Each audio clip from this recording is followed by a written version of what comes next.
but I did wear my wand chose me shirt.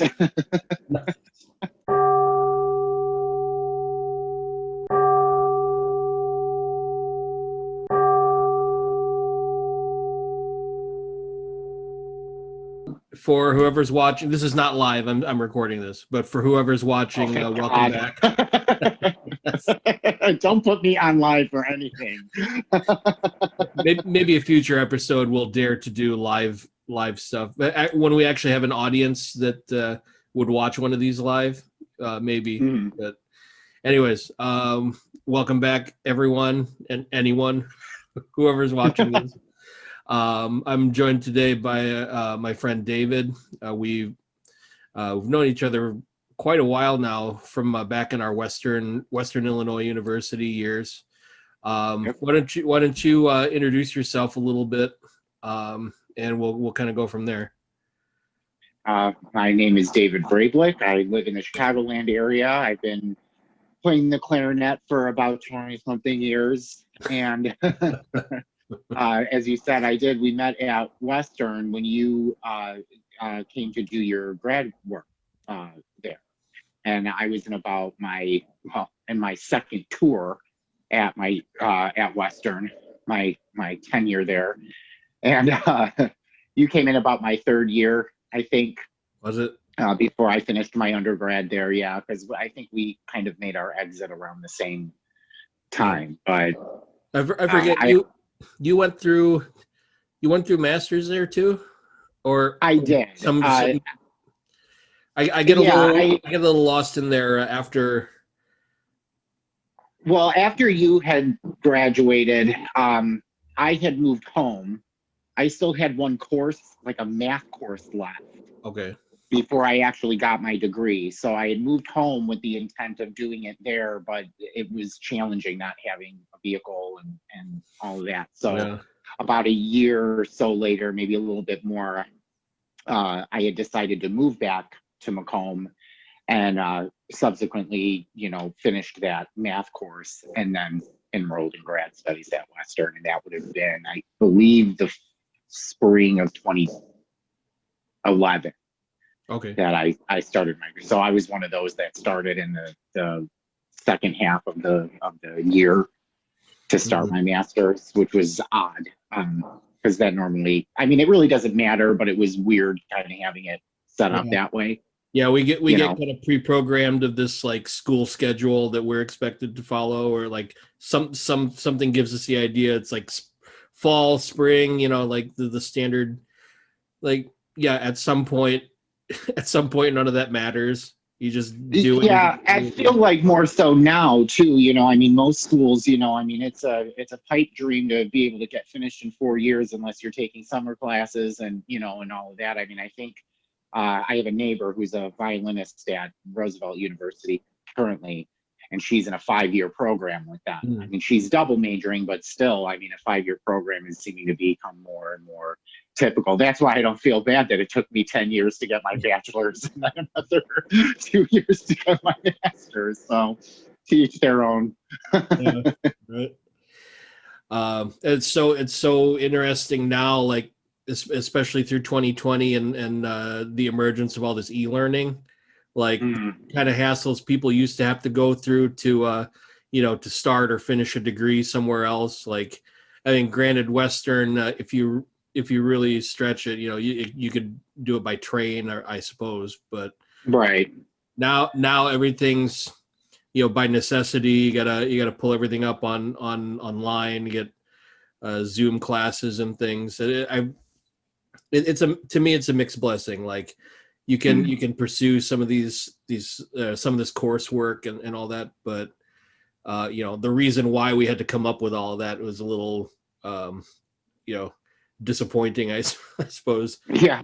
Well, and I really wonder how some of these, professors, and teachers, at the college level or anywhere are really dealing with all of this. Because essentially what we've expected them to do over the past 10 months or so is build the plane while they're flying it. I like how you put that. Well, and we've had, online courses and stuff, which is pretty, commonplace, but at the scale that it is. And when Yeah. you think about it in our little world, when it comes to private lessons, when it comes to performance or any of those things, we're all really trying to figure out a way to do these things. And, you know, I tried to participate in some of it too, even when this first, when the coronavirus first started, making a name for itself, I guess. Auditioning for um, positions. right.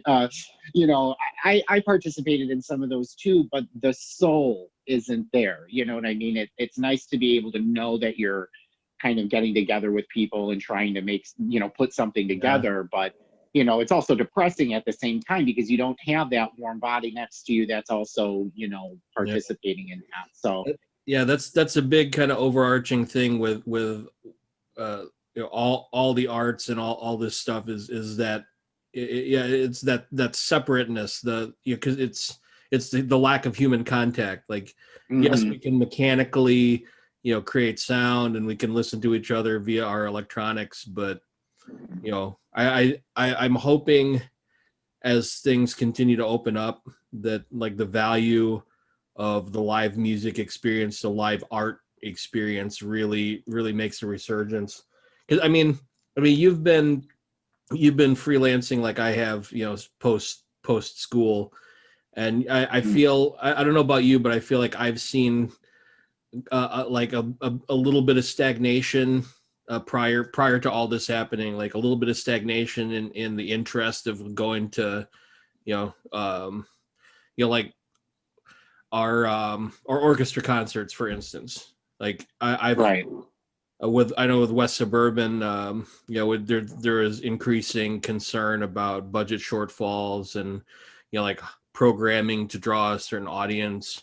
Um, I feel like it's one of those things, like we see it available everywhere, but because it's so available, we just don't take advantage of it as much. And I feel like maybe being in a place like Chicago where it's so saturated Yeah. with so many different groups and so many different, extremely talented artists that, Right.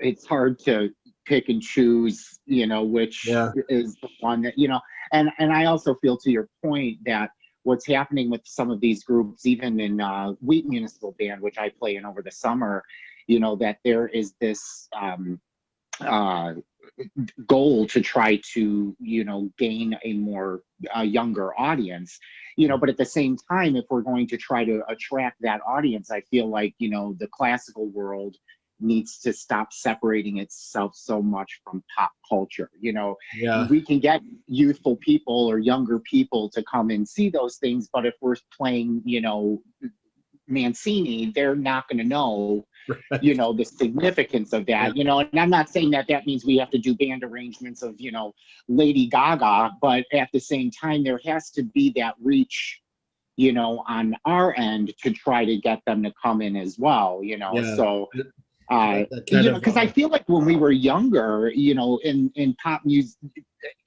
music in general, and even in pop culture, classical music was so much more present, with your John Williams, with your, pop artists utilizing the orchestra or instruments in the orchestra, and that becoming a part of the pop culture. And that, I feel like in the 2000s started to wane more and more and more and become more synthetic and electronic.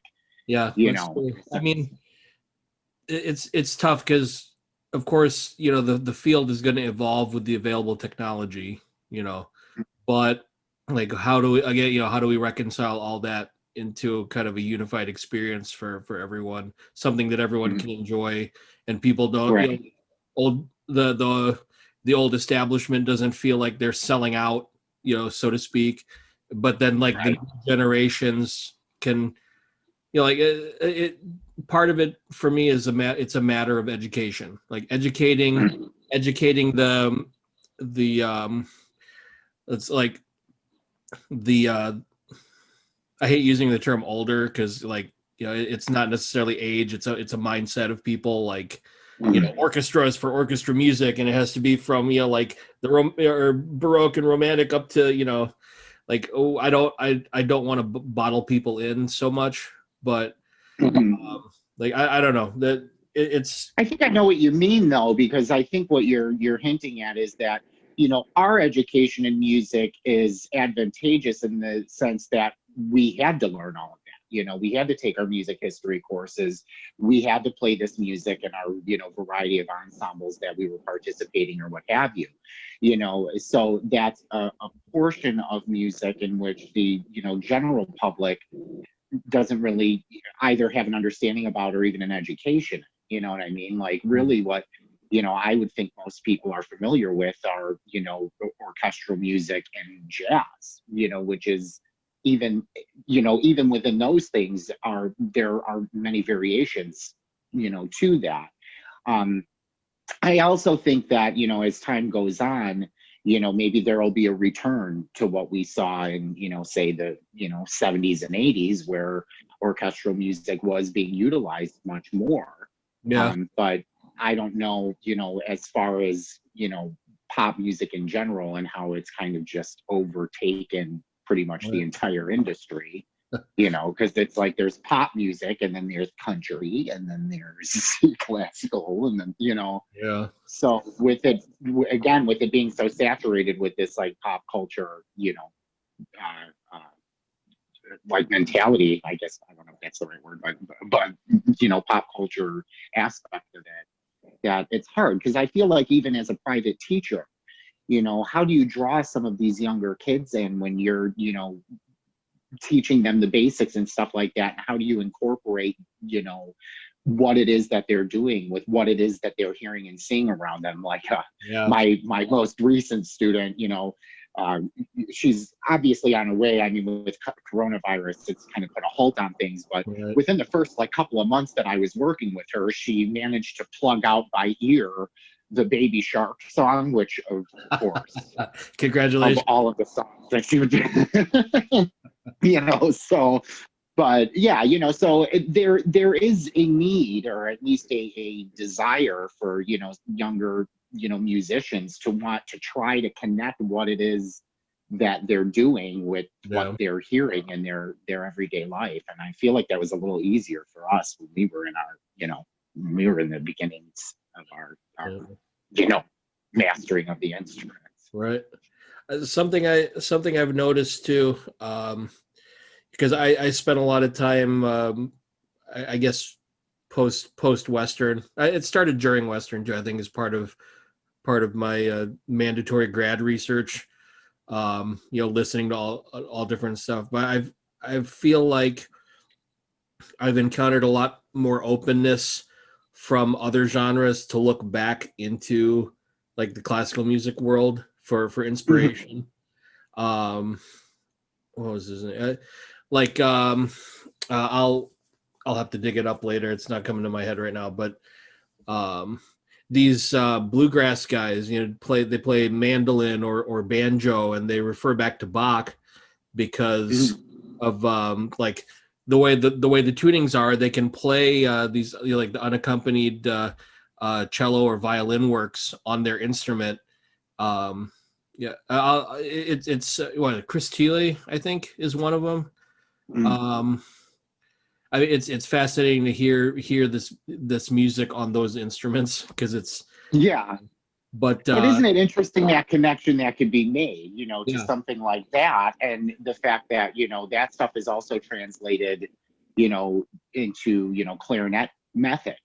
I know that our teacher Eric Ginsberg was uh, had me work on stuff like that pretty frequently, and it's helpful, because it also kind of helped establish like a root in fundamentals, but it carried over in such a way that it made it even useful for clarinet players. So I still work on them and still find them difficult, but it's such a valuable like any Bach you can put your hands to is it's such a valuable experience.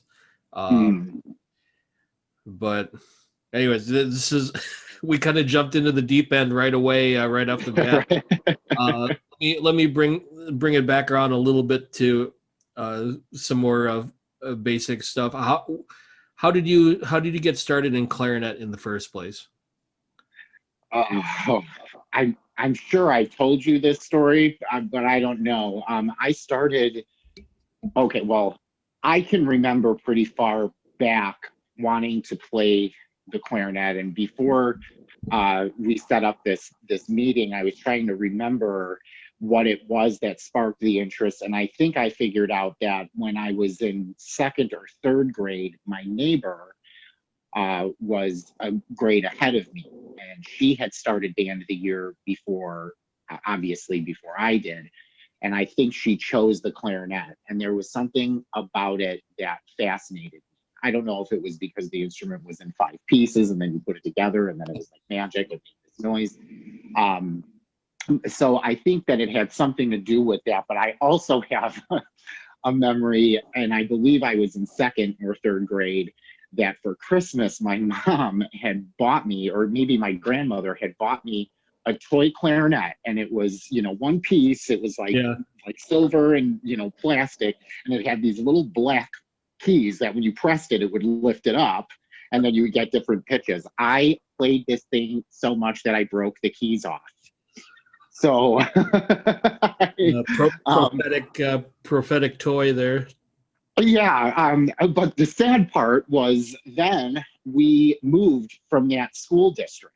So I moved the year before they would start band, but prior to moving, I do also remember at the school that I went to SAS school in Chicago, more specifically Tinley, right by Midway Airport. And what I know now to be the instrument testing or whatever for the kids, or like somebody from Quinlan and Fabish came in, and they obviously did like an instrument test for the kids, and I remember being so excited because I couldn't wait to go up and try the clarinet, and I was like ready to do this, and I went up to the front of the class, and they put the instrument up to my face, and I couldn't make a sound. And I cried and cried and cried because I couldn't make a sound on the instrument. And now, as an adult and after working in the industry, I realized that some of these band directors will push the rate up really high because they need more flute players or need more trumpet players, or, so they do this in order to like deter kids from playing the saxophone. Well, joke's on them. I still picked clarinet. So, but it was much later before I started. I moved around a lot when I was young. And my mom worked for a potato chip company that had opened a facility in Freeport, Illinois. So about 6 months after my grandmother died, my mom had gotten transferred there. And that was halfway through my 7th grade year. And that's where I started playing. We moved to a little town called Dakota, Illinois. And it's about 45 minutes west of Rockford. And the day that I went in to register, it was February. It was a little bit into the second semester. But the day that we were in the office registering, I was like, I want to do band. I want to do band. I want to do band. And as I was saying this, the band director walked into the office. And her name was Julie Vanderheiden. And I, wanted to get down to business right away. And, that's my dog sneezing. I wanted to start right away. And I didn't realize until I was an adult what kind of sacrifice that this woman made of her personal time. She gave me an hour lesson every single day from the day that I started playing that instrument to the end of my 7th grade year. And by the time 8th grade rolled around, I had blown past all of the other girls that were playing clarinet. So of course they hated me. And but I was just so eager. And I don't think that it was because I felt like I had to run to catch up to anybody. I was just so interested in it, personally, that I just devoted all of my time and my energy to that. So unfortunately, at the end of my 8th grade year, I think that she either had gotten a new job or she was moving back to the Chicagoland area. So she had left and was replaced with a band director who had at that time recently graduated from NIU, which we also both attended for a short period of time. And I didn't really get much help from her in the sense, like technically, because she was a trumpet. So, and being out in the middle of nowhere and having no, knowledge of how the world, that whole world worked or anything like that. I didn't know that there, I could have pursued private lessons or anything like that. I didn't know any of this. Yeah. But by my sophomore year, I was first in District 9. I placed first at the IMEA districts there. So then my mom had been transferred back to Chicago. So going into my junior year, I moved back to Chicago and I think I'm on top of the world. And I was just getting blown away by all of these other kids that had access to, your Julie DeRoche, your Larry Combs, your, Greg Smith, and all these people that at the time were, sort of the go-to people, if you wanted to really, advance on the instrument. I mean, all wasn't lost. I mean, by the time my senior year came around, I think I placed out of everybody in the state, I think I was like 5th. So from 7th grade until senior year, I really, really worked to try to get myself at the level, as some of these other kids, that were far more advanced than me, were. And I somewhat got there, but yeah, I mean, it was a really weird, I almost feel like I'm still in this transition, this growth, this, pursuant to, some kind of career in music. But that's good. I feel like people who really care about their professional pursuits should feel that way. We're constantly evolving, growing. I don't know. I don't know what arrival would feel like. Like you're just gonna wake up one day, everything's perfect, and then what? I don't know. Right. What would that even? Yeah, what would that even be like? But I mean, it sounds like, and we've had this talk before, like the deep benefit and influence of a good teacher at certain times in your life. And that you might not go the distance with them. All of our, we can't stay forever with a single teacher. Right. With a close exception being some of the Opperman students I've met, who, like Ginsberg is basically like, until Cal passed away, was basically a student of his for like 30, 40 years, something. Well, and I think that's also just a kind of maybe a generational thing, or maybe just that there was that close tie that remained, right. Just because Yeah, I mean, it was a different time back then too, but also, like, I mean, the point I'm getting at is, like, we're all kind of made up of our different important influences over the years, and I think I think a sense of arrival or like if you don't feel a sense of urgency to keep getting better in some way or another, then you're just kind of stagnant. So it's nice to hear that there's still kind of an itch that, like, I feel like there's something, I need to grasp for something else, because it makes me think of, I don't know if I had heard somebody say it, or maybe if I had like read it in a meme or something on Facebook, but I remember, hearing, and I'm obviously going to botch this, but it was something to the effect of, somebody asks a, professional cellist, why do you practice? And he responds with, well, because I think I'm really making progress, Yeah. and I remember seeing that. I think it was, I can't confirm, but I think that was Pablo Casals. Somebody was interviewing Pablo Casals. It's like, at 90 plus years old, I think I'm making some progress finally. Right. Although that still wasn't as good as the one with Stravinsky that I gave that pitch vibrato. Pitches love vibrato, which I think is the funniest one I've seen yet.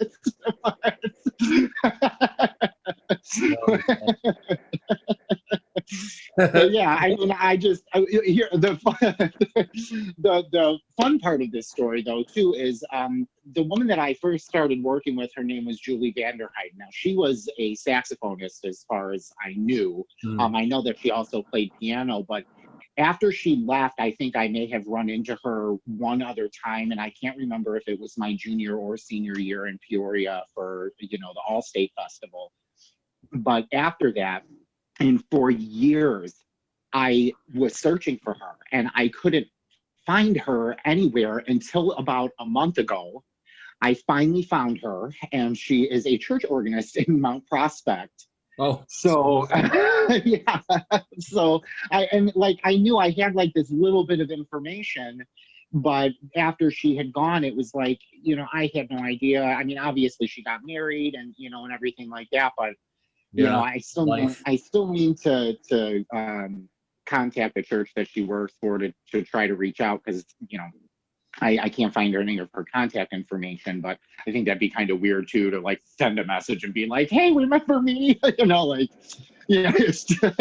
But well, I mean, who knows how people would take it, but I don't imagine anyone who's been a teacher would react negatively to hearing a good word from a former student. yeah.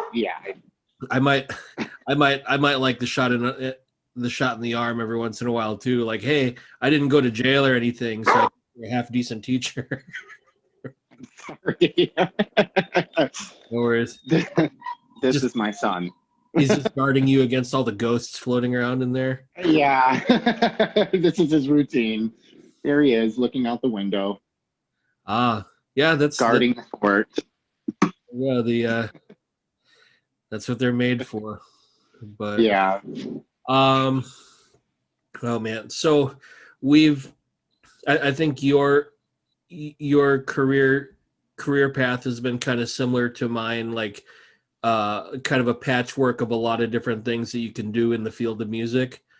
Everything from performing to like other roles around in and around music, stuff that's completely not music at all. Like, Yes. what's let me figure out how to narrow this question down. So what amongst all the stuff that you've done in the field so far, what's some of your favorite types of jobs that you've done? Oh, Because it's hard to pick, because like you're unlike some of my other guests, you're not just a professor, or just only in one group playing one right. part, I guess it's just it depends, and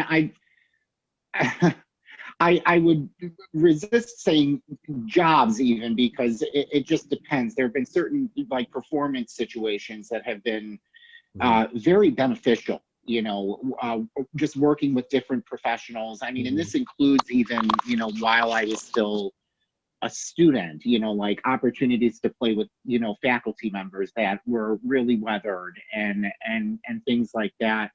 But ultimately my favorite job is any job that I get to perform, and that doesn't, and it really doesn't matter which setting it is. It doesn't matter if I have the solo, or if I'm sitting in the back, or if I'm, what I mean? Like there's really no one, good answer to that, because every experience has had its own positive and negatives, depending on which one of those performances I'm, isolating and specifically talking about.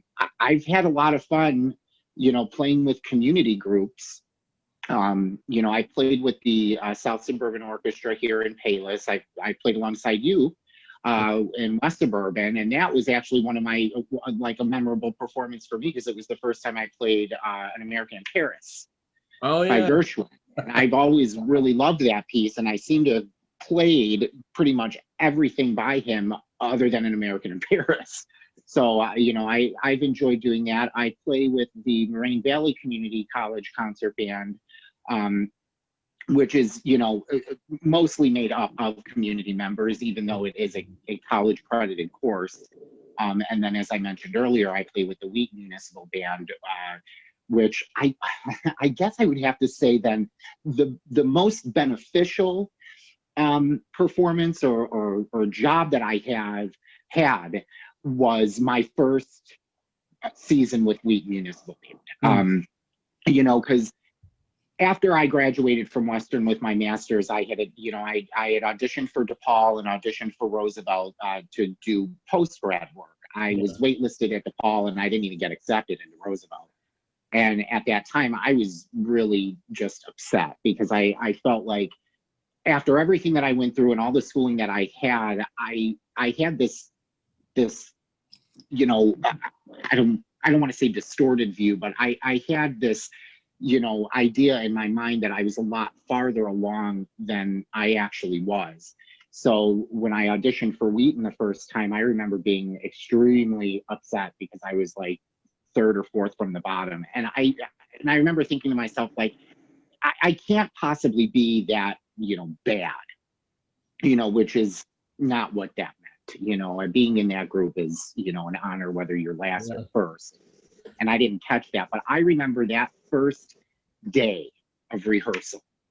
I was sitting there, I'm all mad because I'm sitting in the thirds. And he gave that first downbeat and I played one note and I was like, and I'm just watching all these 20-year-olds just run circles around me. And I'm like, oh no, I am not having this. Like, I could not believe like how far behind I was, and that's not anybody's fault. I mean, I did not have exposure to it. I didn't realize, who else was out there to even gauge where I was compared to everybody else. So I feel like that was probably, and it was the best thing that ever happened to me because then I had all of these, people that I can hear that were, like a good reference for me to know like where I was and then like where I wanted to be and beyond that. So by the time that season was over, I was never more grateful. And I've done it every season since, with the exception of last season when they had to cancel, for COVID.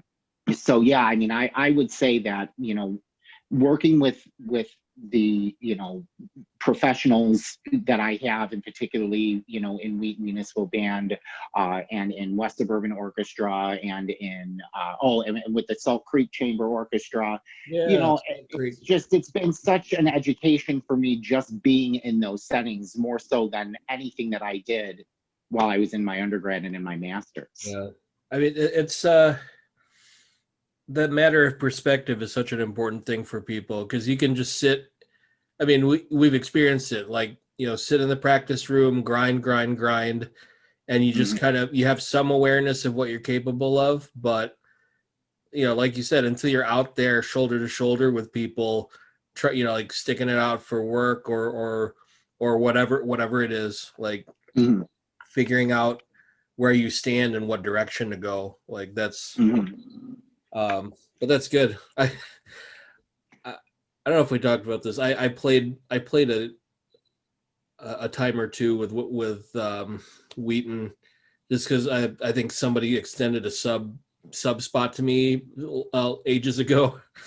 Yeah, I mean, we've talked before. Like, I appreciate wind ensemble playing, but it's not necessarily my favorite environment to play in. Right. Yeah. To each their own, but it was funny. Lots of people. I don't know. Maybe the attitude is different now, and you've certainly had a positive experience there. But my time in there seemed like, other than a handful of people I knew, it seemed like everyone was kind of like sideways eyeing each other to see when other people around them would mess up.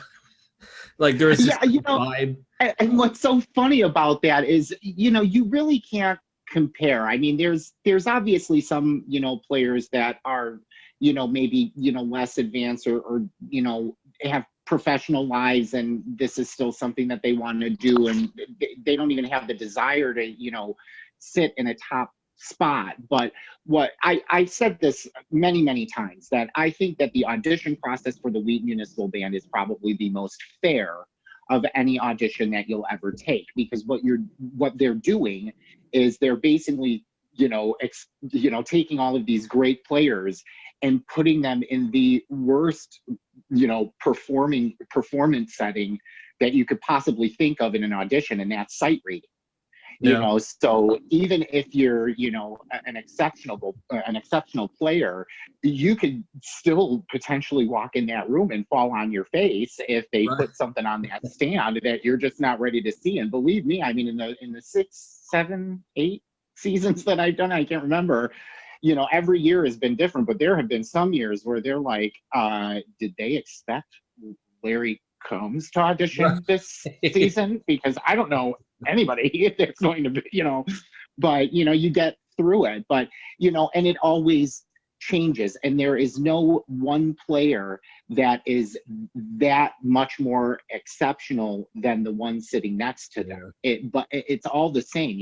Everybody has their strengths and their weaknesses, but all are. And this is every section, but I mean, speaking of the clarinet section, because the reputation that we have as a section, which is pretty true, that there is a bit of like the side eyeing, especially if you're new.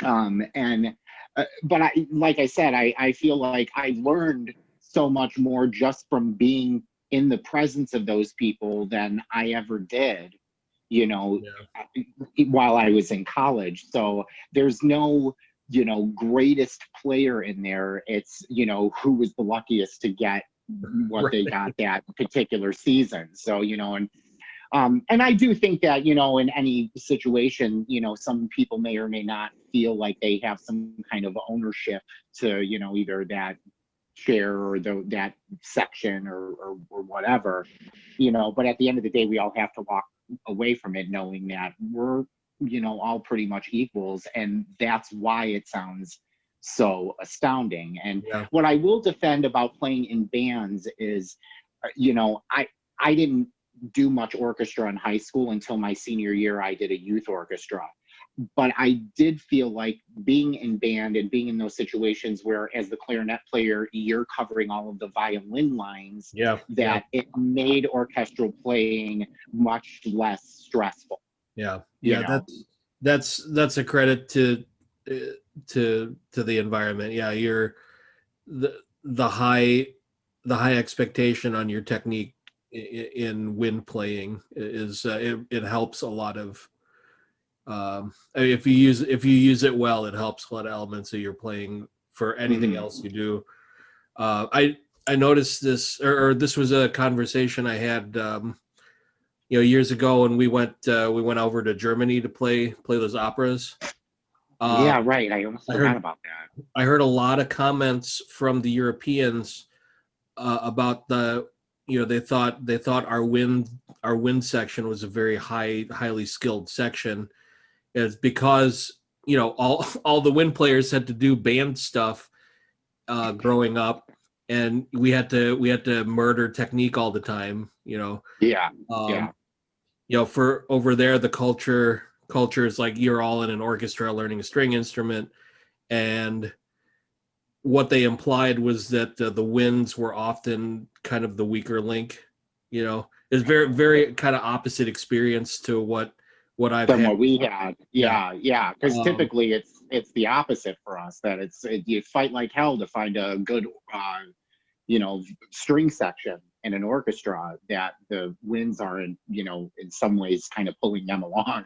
It's such a weird turn of culture, but it's a credit to the American education system, and for whatever, like, our preoccupation with the wind ensemble that and that's highly skilled players. I wonder if that is even more broad, because a year and a half ago, the London Gay Wind Band, or something, I can't remember their official name, had come to Chicago to do a performance in which the Lakeside Pride Band hosted. And they invited some of the Lakeside Pride players to, sit in on their concert to kind of fill in the numbers that, couldn't make, Right. couldn't travel overseas to make it for that performance. And they too were, had this same kind of sentiment that, I like, for example, I had several members of the clarinet section in particularly, asked me like if I was a professional, and I was just like, that is very nice of you, thank you. I like, I mean, because I technically, I guess I, could consider myself based on my education and, to be a professional musician, but, I mean, compared to, what I know of to be, professional players, it was kind of humbling, Right. and I remember one woman in particularly had said to me, she was like, it says a lot about you as a musician to be at the level that you're at, to be willing to play and, contribute your talents to this thing. And so I also think that the appreciation of, good musicianship and technique and all of those other things is much more embraced in European cultures. There must be some, cultural thing that I feel is kind of tied in with that, if you play that well, that it's tied in with, this work ethic or this, passion for it, and Yeah. so yeah, I really appreciated that experience, just being able to kind of, work with them, because it was fascinating, because they were a really good group, but they were all, community players. They were all, they have their jobs and do their thing, but they all get together and they play in this group and they make good sounds. So yeah, that's fascinating. I would love to be able to travel overseas if there's Yeah. enough Valium to get me through the flight. Right. I mean, that's somewhere on the list for me as well. Still there? Yeah, Okay. a call was coming in. Sorry. No worries. Is that better? Yeah. I'm so popular. It was some creditor, I'm sure. If they Something didn't about call, if those people didn't call, I wouldn't talk to men at all. There you go. You should pick up one of those calls and just make their day more interesting that way. Just, no, but yeah, international international travel is definitely on my list whenever things are really opened up to do it freely again. And I would love to be able to. I know we talked a while back about our ensemble and recording efforts. That's still on the table, but it's such a weird time right now, and there's other things to sort out. Yeah, and to try to do it all digitally is just too much of a hassle. This can't last forever. I've really been living with this attitude that for as bad as it is, and even for as bad as it gets, even the pandemic of 1918 ended as well, and they had a whole hell of a lot less resources. Yeah. And then we it's had certainly not war. the resources, right? Well, and it certainly isn't the resources that we have that have put us in this situation. So, I just kind of, I'm approaching it with the attitude that, eventually this, will be over. We will be able to be together, to make music, to play in our groups and stuff. The one benefit that there has been to the lockdowns and the layoffs and what have you is I've never had more time to practice in my life. That's true. And I mean, I a couple of years ago I had made a New Year's resolution that I was going to practice every day. I think that might have been 2018. And I pretty much stuck to it. I mean, obviously sometimes you have to take a day or two to just break away from it, but I made it a point, and what I was trying to focus on, and what I've been continuing to focus on, actually, your interview with Michael Ulett was saying the same thing, that this gave me such a great opportunity to go back and really work on some of these fundamental things that I feel like I actually was able to get away with not having to do. Yeah. Because if it was the one thing that anybody ever said to me in all of my career of playing, is always been about my technique, so I don't know if I just flew under the radar enough, or if maybe, Ginsberg or others didn't really see, not the value, but see the importance of me working on that stuff so diligently. Because if I could play this crazy thing in wind ensemble, then I can obviously play an F sharp minor scale, but I didn't. And that really hurt me because, I really never learned my scales and things like that in the way that I should have, before I graduated. It's interesting how you put it. I feel like, because I've seen that happen with other players, other students of mine. Like and we've played alongside of each other to kind of like we've been in a lot of the same environments. I think because we're in a certain tier of player, and we've been asked to perform relatively frequently, that it's a part of it is a workload issue. Like I mean, and you said now having such a big surplus of time, you can really go back and focus. I think whether we wanted to focus a certain way or not, like we were just unable to, or like one way or another, there's just a lot of other stuff to do, Yeah. Well, and then your involvement in different ensembles and stuff like that, like any day that I didn't practice, it was because I was either at a rehearsal or at a performance. Right. That's the idea I'm getting at. Like people who are, and like you wouldn't be in that position if you didn't already have a certain level of skill, which is what you're saying. Like you were saying earlier, I think it's a rare thing, either by act of God, like this last year, just everybody's home now, sorry, or by extreme personal choice, like to really like set everything else aside and go back to that microscope and start working your technical elements like really under that microscope. Like it's a hard thing, and I think it's a rare position to be able to put yourself into. Well, and it's the joy of music too, yeah, you want to play it. Right. And when all of this started, like there were, you go online or, you go on Facebook and you see all these people crying like, oh, I can't see my friends, I can't go out. And I'm the one that's like spinning around like Julie Andrews on the mountaintop, in the beginning of The Sound of Music. Cause I'm like, I've got all of this time to practice and I don't have to be bothered by anyone. This is fantastic. So, it really took this negative and turned it into a positive, so recently, I've been just mainly working on scales, different etudes. I've been working a lot out of the Avram Galper book, and then that's been really helpful. And then I also have you have to see this. I have a book that I had made of everything that Eric Ginsberg gave me in all the years that I worked with him. And I had it all. I took all of it to Office Depot and had them bind it and everything. So I call this my Ginsberg Bible.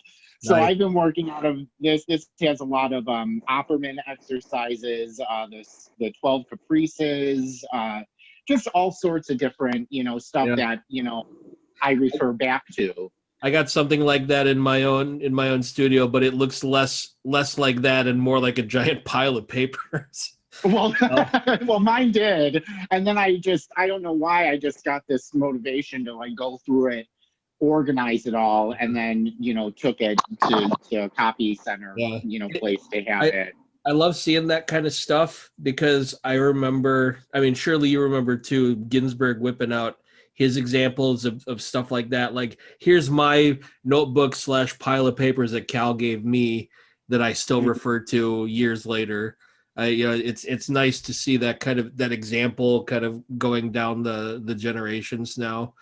If depending on I don't know how. I mean, I know you've been teaching as well. Like, I don't know how like what proportion of that you want as your career long term, but Well, that's the unfortunate thing. I mean, with everything, like I recently got laid off, and one of the most disappointing parts of this whole thing is that because of the coronavirus, it makes it a little difficult for me to try to then grow my studio. yeah, You yeah, know, if, you know, I've got all this free time during the day, but then how, you know, with the schools being in and out of lockdown and, you know, maybe some parents just being apprehensive to, you know, let a stranger into their house. Cause I, right. you know, I mean, I would have no problem with students coming to me, but it's kind of a hard sell if you're trying to convince, you know, students to do this as a career and then walk into this apartment and be like, see, if you do music, you can have all this,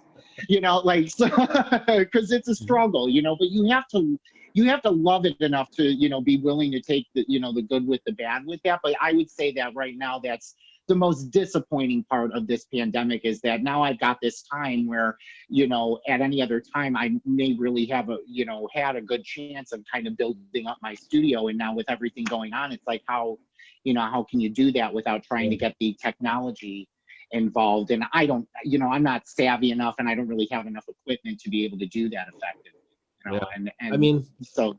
if we have to, we start somewhere. I mean, you know, case in point, we're talking right now on Zoom, but you're on your phone, like the kind of standard equipment you already have. I think what was it? And that depends on the age range of the student for me. You Yeah. know, like my current student, you know, like I said, she's in sixth grade, and her mom and I were, you know, good friends in high school, and have since kept in touch. And she asked me when this all started, you know, would you want to do the Zoom lessons? And I told her, I was like, you know, my only apprehension about doing that is, you know, younger kids, you really have to try to, like, you know, steer them in the right direction to keep their attention.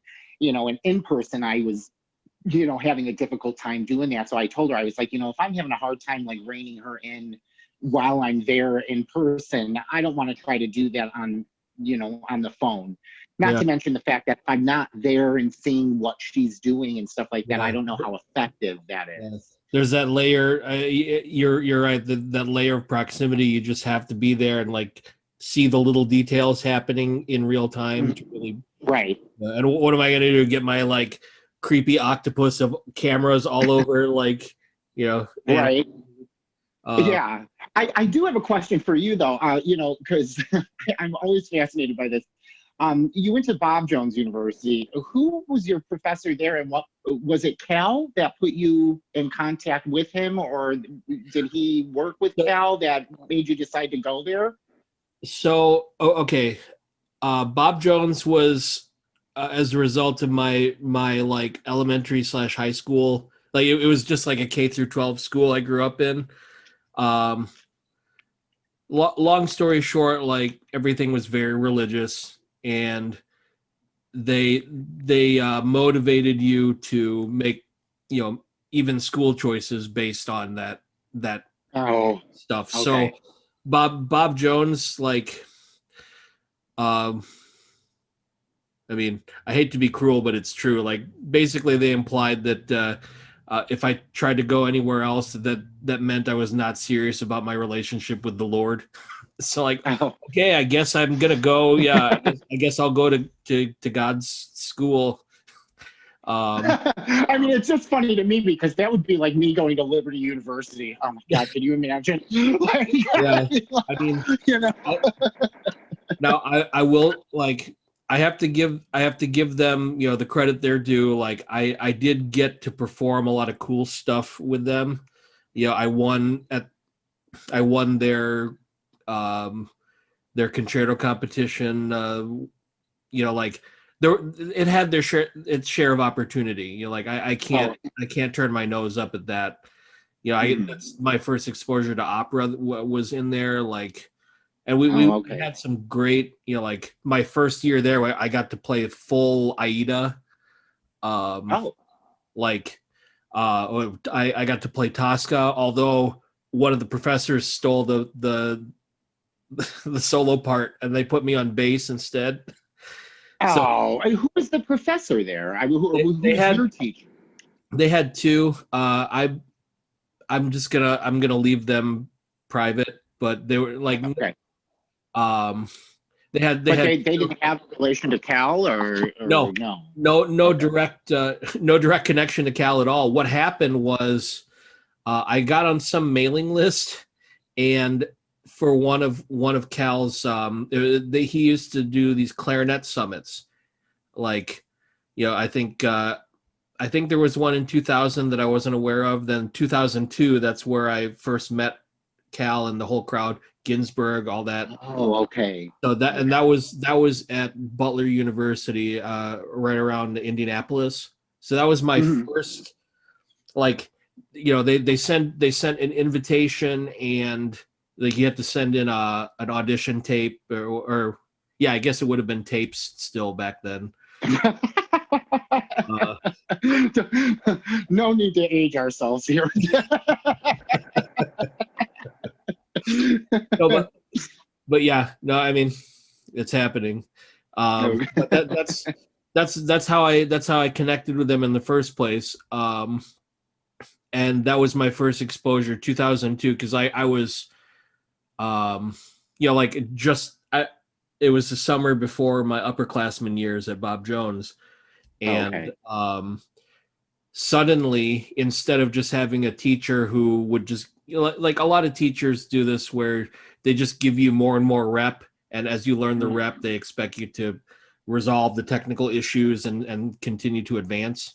Like, Right, right. it's that's the approach that I had known up to that point. And then suddenly meeting Cal and that whole world, it's like it was one of the first times I'd seen people like really focus on the actual problems, like not just in context of a piece, but like, hey, your left hand is off, or you're not sitting up straight. Like these little elements. They like, so, and oh, what was that? I think it was a week, 8 hours a day of playing for a week straight under Cal, having him, his 80 something year old voice yelling at you. Um, and then Yeah, I hearing, kind of regret that I didn't have that myself because yeah, as rooted as, Ginsburg was in the method, yeah, he wasn't nearly as abrasive, yeah, yeah. fortunately for us. So, Yeah, I don't know that, like that era, that was a different, like, people were like, the interaction and personality were certainly different, but like it made such an impact on my playing and how I saw the instrument, that when I mhm. came back to start my junior year at Bob Jones, I was beaming about the experience, and I had made like very noticeable progress from like the prior semester until then, because of that experience. Right. And And it they were was, like, sinner. No, I'm just yeah, kidding. no, literally, yeah. They literally called me an idolater. Like, they accused me of idolatry, because like, as if I'm worshiping this guy. It's like, no, I'm just very happy that he actually helped me make Oh progress. my goodness. Oh There, my goodness. there was a lot of, yeah, like, for as many valuable experiences as I had there, I had a hell of a lot of weird ones. And I would and, assume so. there was a bit of like two teacher, like, behind the scenes interplay. Like, there was my main teacher, who was kind of the head of the woodwind department. He was Mhm. a doubler, so I'm mainly saxophone, but so I was in his studio. But then there was another one who was also like kind of a doubler, but really primarily clarinet. And if he had been free of the Bob Jones environment, he may have followed kind of a similar track that I did, like seeking out these people Mm. like Cal, maybe not necessarily Cal, but like older generation players, because he was very interested in, like, vintage style mouthpieces, like the bel canto style of playing. Like, there's a lot of these concepts, that he was seeking out. But I think because he was so bound by the university and his position, like, Yeah. he just couldn't pursue, like, what is he gonna do, like, go away to New York and you know be under threat of sin or something, and like, but then study with these people and improve. But like, so my main teacher gave me this idolatry stuff, and then the other teacher was behind my back, like, so how did he tell you how to deal with this problem or this, like, how, like, so they're trying to get the goods, like, from me without necessarily, without having to actually go and yeah. yeah. It was very, I mean, that started me on a whole new track of how I live and see the world. It's like, so I have to be the proxy, and then you're gonna, if I give you anything good, you're gonna share it like it's yours, and you may not even give me or Cal any nod of credit. It was all very You'll just take it and hold it, and yeah, and that, like you figured it out yourself or something like yeah. that. And that's what ultimately brought you to Western, right? Is that Yeah, because that's because I met Ginsberg, and I didn't even put it together for a couple years, because I had to finish, I finished my degree program there, music education, and then I spent a year or two just working a job. That's my first job in childcare after undergrad. And then I was like, okay, I kind of want to do master's work. I want to continue my pursuit of music. I was originally planning to go to Northeastern Illinois University with what's her face? I forget whoever that professor was. I had talked to them, and they were all ready to, like, I was gonna start there in 2005, but nobody told me like anything to sign up for, like what classes and what to actually do for the degree program. And then they just like called me the first day of rehearsal, and I didn't show up. Like, hey, I thought you were going to be in it's like, none of you told me what to do. Like, you're just like, you saw that I was interested and then just assumed like I could find all the degree program stuff and would just do everything. It's like I had zero contact after my initial contact with them. I had zero contact until the first day of the semester, and they were just baffled that I wasn't there. Like, it was such a weird experience. yeah, it seems almost irresponsible in a way. Like, oops, I get, I guess we're not having another grad student right now. And then it dawned on me, like, I studied, I took a lesson with this Ginsberg guy out at Western Illinois. That's still a state school. Why don't I talk to him about continuing my study with him? And then that's how that all turned out. Yeah, so a wild ride to get to now. Yeah, really. But this is probably the most on any episode so far that I've talked about myself and my experience. I'm just some random Asian guy who is talking to other people who I assume are more interesting to hear about. But No, namaste. but this is good. This is one of the reasons I was hoping to have you on, because we're friends. It's not just like we're friends, but you're like, you've been playing across the country and I haven't seen you in 10 years. Like, right. Yeah. We live near each other and we hang out, not as frequently right now, but No, and I also find it interesting that there's, the way, our community, at least in clarinet world, can sometimes parallel in the ways that they did, because, my decision to go to Western was purely based on Ginsberg. And he would probably know a little bit better the exact timeline of the story, but my first meeting that I remember with him was when the wind ensemble was touring, and he was the faculty soloist that was touring with them that year, and he came to Carl Sandburg High School, or they went to Carl Sandburg High School. I was at Shepherd at the time, and So I went to go and watch the performance, and he played like the Weber concerto. I can't remember which one. But of course, he started playing, and I was like, oh my God. Holy crap. And I remember, yeah, I was like, oh my God. And I remember going backstage after the performance was over. And when I walked up to him, he said, "Hi, David." And I was like, have we met?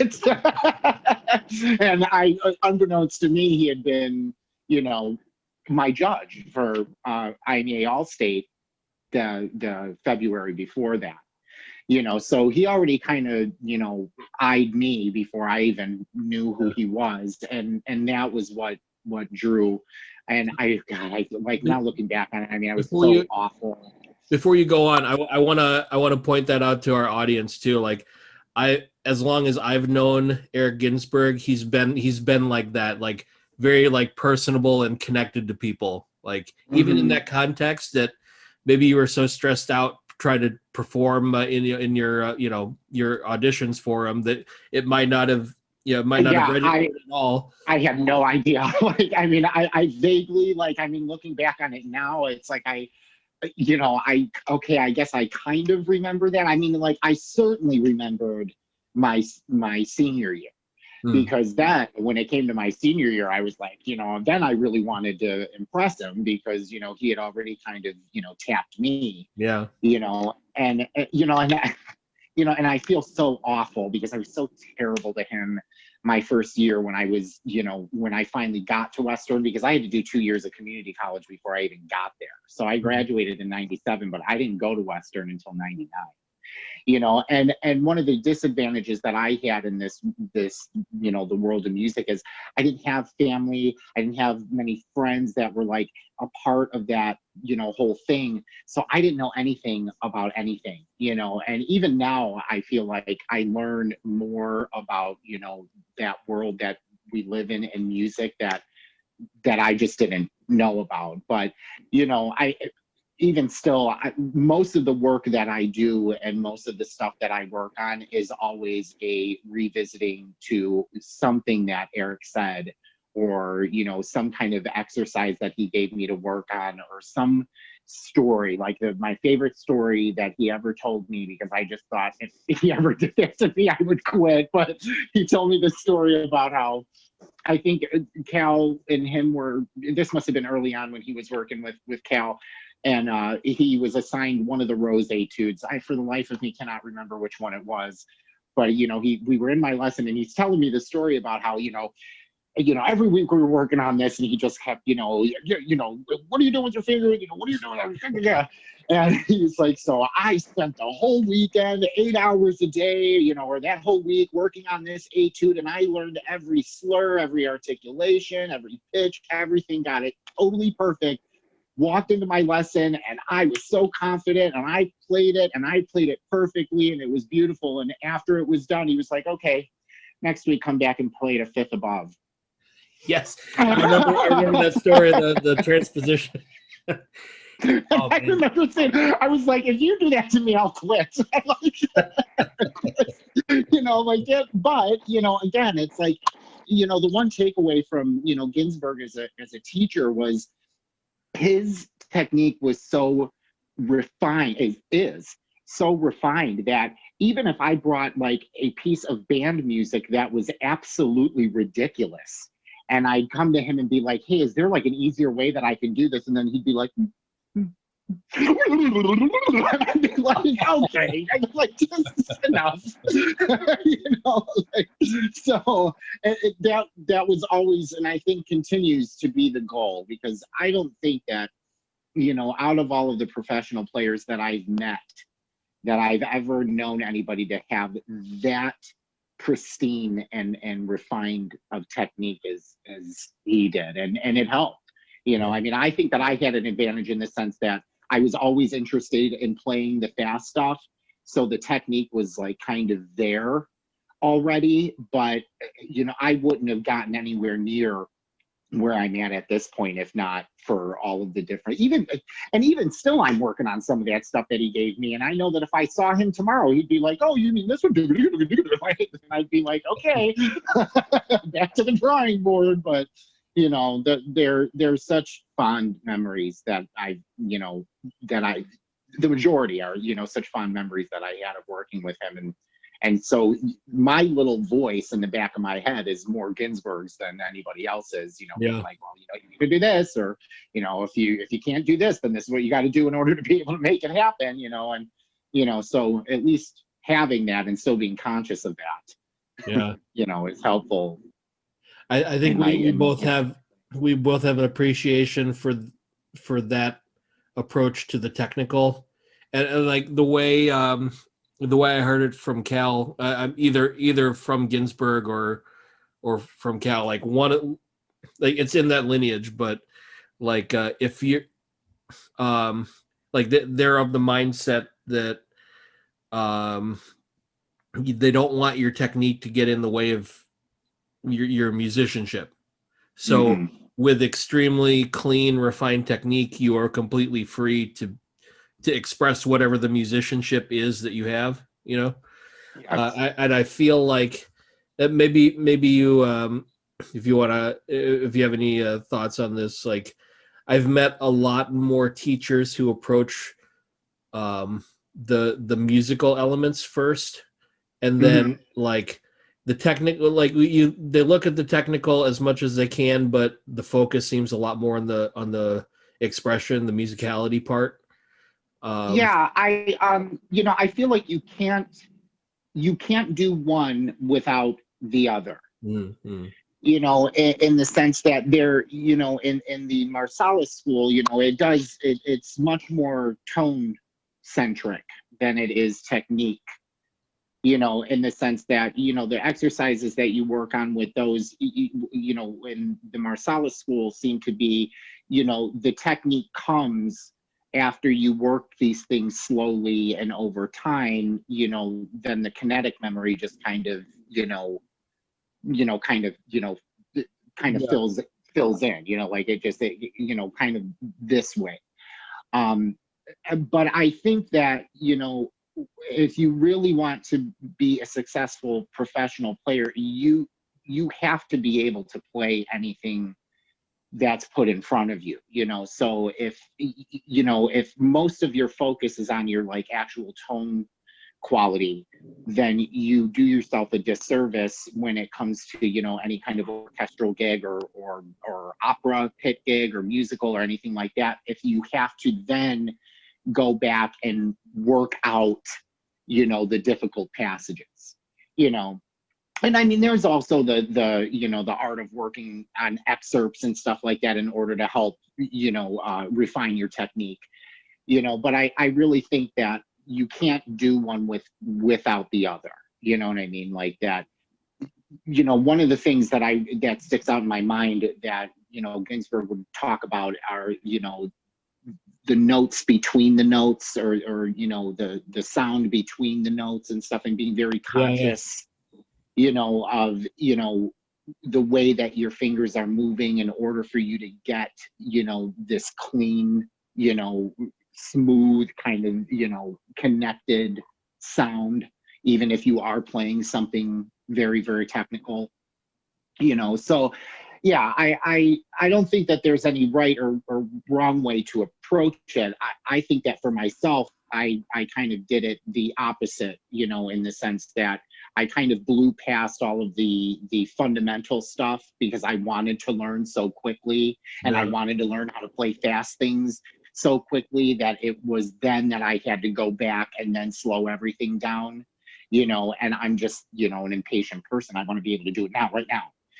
So so it was later that I ended up realizing the benefit of actually like taking the time to sit and really dissect all of that, make sure that, the details were really, coming across. And I still have a problem with that. I still have this desire to be able to, like I've got this mentality that it's like, well, if I could play this, then I should be able to play this, just as easily. And it's, it's much more, Yeah, it's not necessarily intricate than that. so clear, but what we've we've been digging in quite a lot.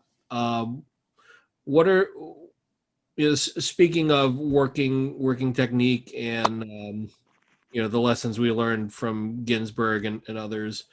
What are some other things you felt like you had to unlearn to move forward? Oh, to unlearn? Yeah, I mean, we spent plenty of time learning certain like ways to approach things. Um, Yeah, it's an interesting question. I think, oh, okay, I guess the best example that I could give is, taking the urgency out of everything. That, like, once I was out of school, like, there's always this, I have to work on this because I have, my lesson coming up, or I really have to focus on this because I have a recital or a jury or a yeah. concert.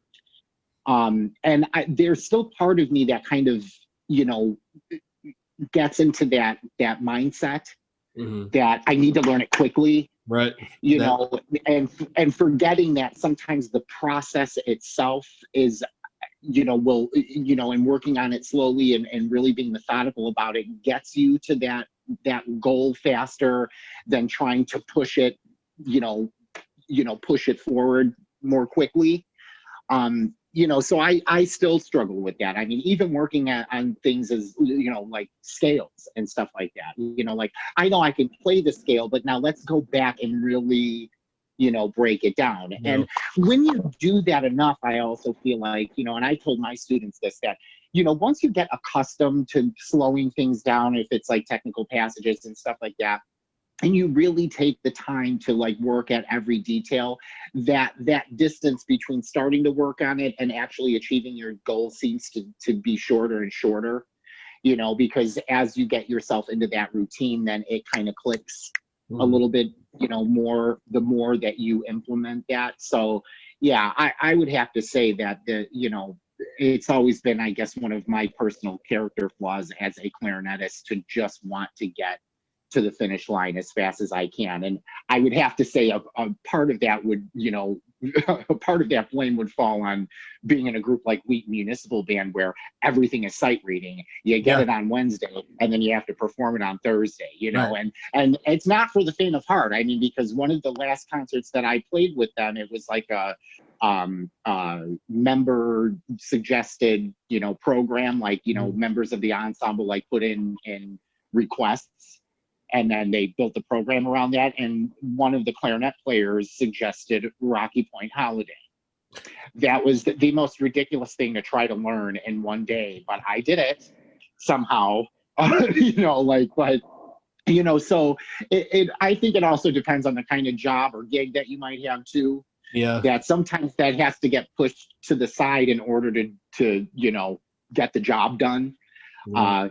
uh, but then it gives you a chance to, reflect. I mean, I don't know if you're like me, but every performance that I do, I always have my phone recording it because I want to go back and I want to hear it, because I may think something sounded fantastic and then go back and listen to it. And I'm like, ugh, like, that must have been a bad read or something, but it's good to have that, Right. The be able to perspective. kind of, yeah, yeah. So, which I think has probably been the most helpful and the best way that I've had to indicate to myself if any improvement is being made, because sometimes you just hear yourself so often that you Right. don't think that it sounds any different than it sounded 5 years ago. And I'll listen to some, like, old recital, and then I'll be like, oh, I'm doing this wrong and I'm doing that wrong. Oh God, and I know that exactly what I'm doing right there. That's the reason why that sounded like that. I mean, so you Yeah. know, The the old aversion to hearing yourself, to like, there's recordings of mine I just never want to open up or touch again.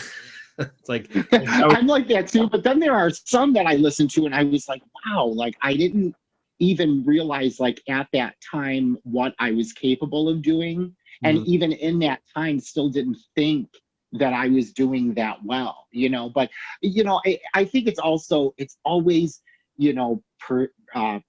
perception, because you know I may, play something and feel uncomfortable, or maybe have a read that's too hard, or maybe, be in a setting that isn't ideal for performance or something like that.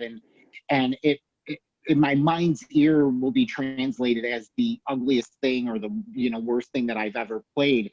But to the audience, they don't know any of that. You know what I mean? Right. Like all they're hearing is the sound, So I think that's the hardest part about being a clarinetist, and particularly is there's all of these moving and working parts, not just happening with the mechanics of the instrument, but what's happening in the mechanics of the body. Like one of the things that I've noticed, and have been trying to correct, is the amount of tension in my playing, even when it comes to, like the furrow brow, like always, while I'm playing, because I feel like I'm having to work, that hard in order to make it sound, the way that, my mind's ear wants it to sound. And, so I've been trying to, be a little bit more zen, about practicing, because it can be, if you do it the right way, a very meditative kind of process where you can, kind of take the tension out of it and be able to If you set the actually switch that way, and Mhm. you ought to, Mhm. if you if you want to try it sometime, you can drop by my martial arts school. I have actually do Tai Chi class Saturday mornings. I didn't know that. Yeah. I haven't had anyone enrolled there for a little bit. I mean, between coronavirus and then most of my previous Tai Chi students were like old retired ladies. And they, most of them have retired and moved on to like their retirement states now. But yeah, it's a great, I feel like, Tai Chi and meditative practice, like all that kind of stuff is important for the type of self-awareness that you need as a musician. I mean, the awareness of the music, the proprioception of how your body is moving, how it's carrying its tension. Like, I feel like this is one of the reasons I have the whole Clarinet Dojo like persona about all this. Is I feel like there's a lot of corollary lessons between one practice and the other, and I that actually, and I just to give you a little plug here, I found them useful. Some of the people that you've interviewed, there's, a certain thing that they focus on, or a certain, technique that they like. Brad Bain, for instance, talked about. I remember Ginsberg talking about this too, like like how they do with like Tibetan throat singing, and you try to find, and the your resonances. EU, and Yeah, and try and using that to figure, do you want more E in your sound, do you want more oo in your sound, and I remember Ginsberg talking and speaking on this too, and I was like, oh, and then I would go and I would implement it into my practice that day. Or with your interview with Lacey Schrader, as I remember her, but Lacey Garber, she was talking about long tones, and I didn't even think about that. It's like, of course, we always worked on long tones, but it never occurred to me, and she had mentioned that, every day, that's what she starts her practice session with. It's like, I didn't think it's so, I tried to incorporate some of that. I actually got in contact with her and got a method book that she emailed to me, PDF, like just full of different long tones exercises, and that's extremely helpful. And then the interview that you did, and I'll keep forgetting her name. Is she the professor at Kansas? And Dr. Gainey, she's down in University of Alabama, Birmingham. Okay, yeah, and she had made a comment that I don't know if it was Cal that said it to her or not, but I as soon as she said it, I thought, oh my God, I wish I would have studied with her at some point, when she said, the kind of student that you are is the professional that you will become.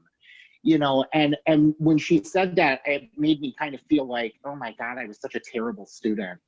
That how may that have, may or may not have negatively affected, some of the things that I did, in my musical, career. But it's great to be able to, listen to all of these different people's perspective, and listen to the things that they learned from their mentors and from the people that they work with or continue to work with, or what have you. So I have personally found this to be exceptionally you know, informative and useful for my own, practice, Good. especially now, where, you know, I mean, I've taken, private lessons with a local clarinetist in the area. His name is Patrick Raker. I think I had mentioned him before to you.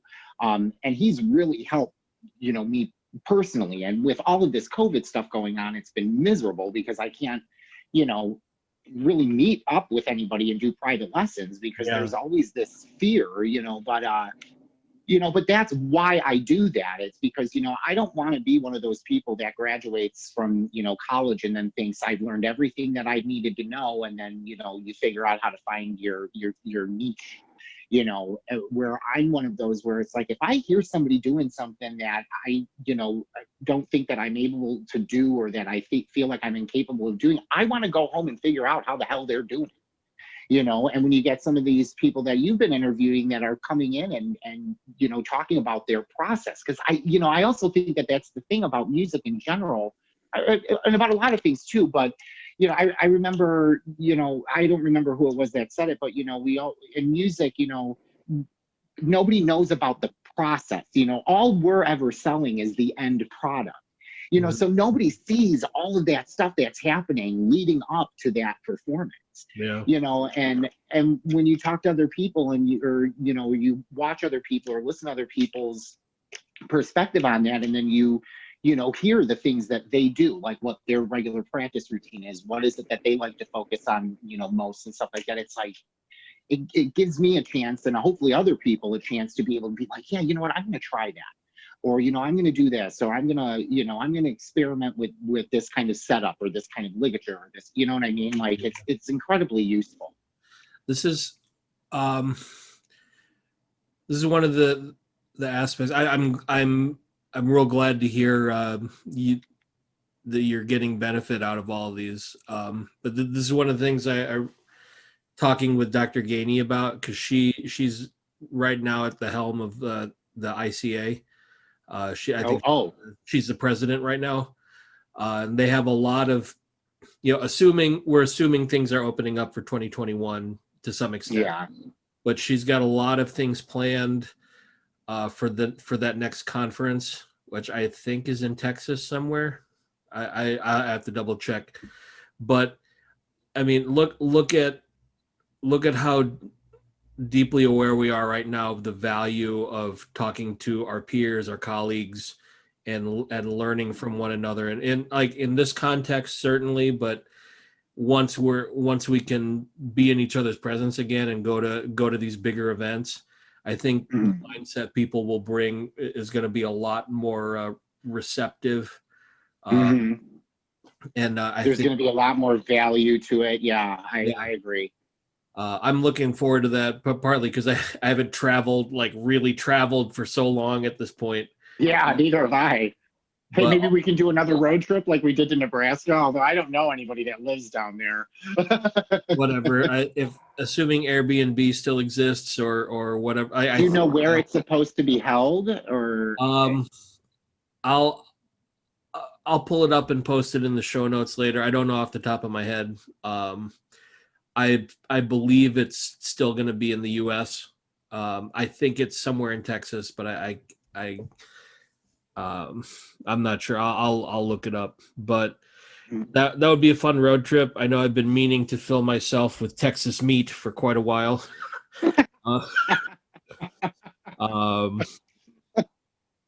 But yeah, I mean, listening or interacting with other professionals in that capacity, listening to people play. I mean, good grief, like what that's something. Like I used to actually kind of despise events like that, because I'd go to the show floor.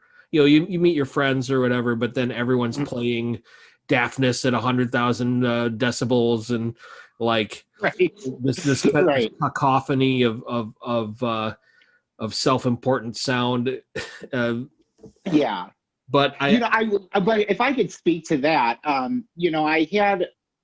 had this issue as a player as well, that because I didn't have anybody that was, steeped in this world, not family, not really that many friends or even professionals that were kind of guiding me along, that there were certain like courtesies that I wasn't aware of, and that even until recently I didn't understand the perspective that other people were coming from. And I mean, me as well. I'm a sucker for anything technical, so I might be one of those people, playing that too.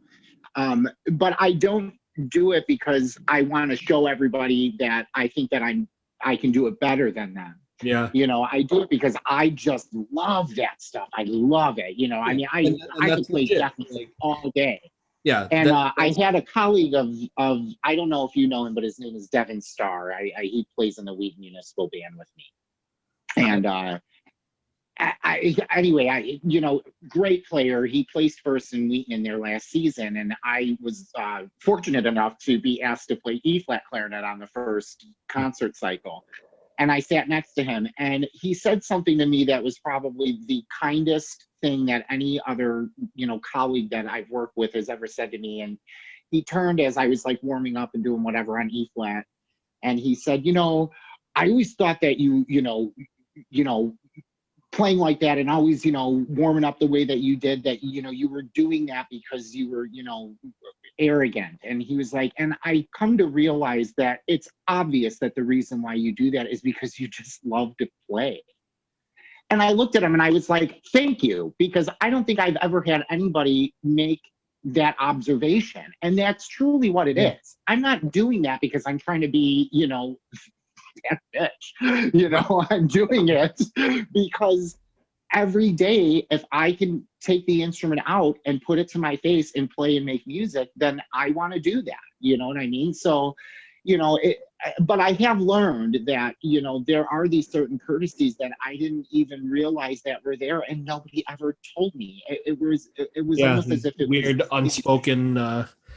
Right, these unspoken rules that everybody else knew about except for me. And I think that unfortunately, because of that, it made people perceive me in a completely different way than I actually am, not just as a musician, but as a person. And I really, regret and apologize to anybody that I, made, feel like that, because that was never the intent. You know what I mean? Like, I've always felt like, because I started late, that it's always been a game of, catch up. So if I can show what I can do, then I'm, indicating to somebody out there that, like, hey, I'm capable of doing that myself. Yeah. No, I mean, at the same time too, like, I wouldn't worry too hard. Like, you're gonna live your life just fine without, like, without somebody's perception of you one way or the other. Like, right. But it's true. Like, why if you enjoy playing, why not enjoy it? But I have. But I do get what you're talking about when you walk into a convention I've heard my like share it. of people. Right. It's like, it's every excerpt that you can possibly think of being played at the same time. It's Mendelssohn, it's, it's Daphnis and Chloe, it's the Capriccio Espanol. That one's my favorite. Like, I have a perverse fantasy of just like when I hear somebody ingratiating themselves like that on the showroom floor, I just want to like burst in and pretend like I'm some like staffing manager. It's like, it's you I've been looking for all this time. Like, come on over for your dream job. And like, right. Yeah. Right. Yeah. It's just, it's funny that, I mean, obviously it's not a unique quality trait amongst other clarinetists, so maybe I just like being a dick to people sometimes. which it I is do. fun. Yeah, I mean, At times it is fun. I mean, but all that said, I'm really looking forward to Clarinet Fest and similar events where we get to be professionals again, like meet other professionals and kind of see where the field is going, where we can take the field. Yeah, I agree. Also, I'm super behind. I've told a lot of my other guests this. Like, I'm super behind on the equipment world. Like, I'm mildly aware of like the equipment that Brad Bain has put out now, and but I feel like, and we were talking earlier about going up to see Harry at the instrument barn. Like, it's been a good while since I've picked up a new professional instrument and tried it out and like seen what this generation of instruments is capable of. I mean, I'm still playing on my old rickety signature from I'm playing on the same instrument that I got when I was a junior in high school, and I've had it through, had it sent across several repair tech benches. I actually dabbled a bit in clarinet repair. I didn't particularly like it, but there were things that I learned as a result of it. And there's debate between different techs about the longevity of an instrument, how long before it blows out or before and there's conflicting data on that. But I mean, for me, as far as equipment goes, and I think that you might feel similarly, I don't think that anybody should feel bound within any certain sort of setup, or type of instrument. We're getting into a time now where, Yamaha instruments and Selmer instruments are being just as, widely used as buffet. Buffet isn't the, I mean, they're still, pretty much, the main manufacturer. Yeah, but I'm noticing that even amongst professional players, and particularly John Ye, who plays on Yamaha instruments, and I mean, for me, the issue that I've been having is since I graduated with my master's, there were a lot of adjustments that I made, a lot of adjustments to embouchure, a lot of adjustments, with just different things, and just sticking with what I'm comfortable with right now just seems the right way to go. So I play on an older Hawkins mouthpiece. I do have an Icon barrel. I hope to eventually get the bell as well, because my original bell has been repaired, but it was cracked, and so I'd like to try to experiment with that kind of things. But as far as reeds, reed strength, ligatures, reed brand, any of that, if it works, it works. And I don't think that teachers should feel that they need to box their players into a certain thing that works for them. Everybody has a different genetic makeup. Everybody has fuller or thinner lips, or a larger oral cavity, or a larger whatever that will change what the response to a certain setup is. When they're younger, it's different. I mean, you want to start them with some good habits. So with my boundaries students, right. So usually with my beginner students, I'll at least try to get them to, not play on a stock mouthpiece.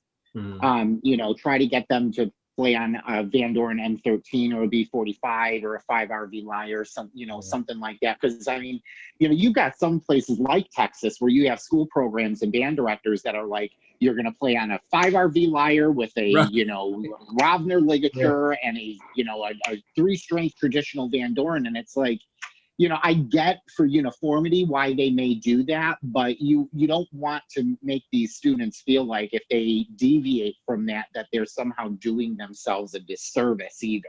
Right. Like you can have that person playing on a 5RV Lyre switch to an M13 and blow their mind and not even realize that there was that, that they could achieve that quality of sound by just making that slight adjustment. So I'm never a snob about those things. I think that's the element that's important there is the sound concept. I remember talking to Brad about this, like some people, like we were just talking about, being prescribed a certain setup just for uniformity. But I've I've also experienced students. I went through a phase myself where like this kind of contrarian phase where it's not standard, and that therefore that's why I want to play. And it wasn't always in my best interest. Like Right. I remember being bullied into a mouthpiece at one point, actually. Uh, and I don't, like with all due respect to the maybe I won't mention the maker, but I at one of these shows, I'm some some clueless undergrad kid at one of these shows with a pocket full of student loan money to burn, and I pick up this Right. Yeah. mouthpiece and like And they playing know, around. right? They know that. So I'm playing this mouthpiece. The guy looks at me like, "You like the mouthpiece?" And it's like, "Yeah, seems okay." And he just like looks at me like, "So buy it." Okay. like if you like it, just buy it. Right. And like, well, I mean, And then my response would have been, well, then discount it. Yeah. Just, I mean, that's the other thing too, is I think that, for the professional musician, accessibility to those things is could be somewhat, easier.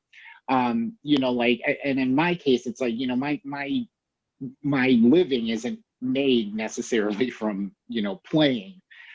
So, it's hard to justify at times to, like, oh, well, I need a new mouthpiece. You know what I mean? Like, am I gonna, try the new Hawkins one that, is being sold by Bakun, or, do I want to, really put it out there and go with, one of Brad Bain's, either one could be, equally beneficial, but, there's, sometimes that aspect of it where, you just have to use what works at that time, and then, Wow. hope whatever equipment that you're using is going to get you to a point where, maybe you can start, making an actual living off of playing or teaching. The equipment thing can be such a hazard, like, because we've both played the game, and like what little element can give us some advantage and help us move forward. I remember, I can't remember when it was, but like the last time I went to see Ginsberg, we were talking about like what we were both playing on, like he had retired some of his Opperman stuff, and he was like trying some new, but he started playing. It's like, well, what do you think? Like, well, it sounds great, but it still sounds like you playing your clarinet, like Right. it's not like drastically different from what I remember him doing with any of his other stuff. It's just whatever other thing he had found, however it feels to him, like that's on his end. Like what I'm hearing is still his sound concept Right. and his Yeah. technical skill coming out. So Yeah, because I tend to struggle. Yeah, because I tend to struggle with this idea too, that some people will like just kind of use whatever's a la mode at that time. Like Bakun barrels at one point in time were and still are, but at one point in time were being widely used. And maybe whoever was switching or using those that kind of equipment felt that they were getting some kind of significant difference or improvement in their sound, but as the person sitting next to them, I wouldn't really be able to make too much of a distinction. But I'm just of the mindset that you don't want to. Oh wow, my battery's running low.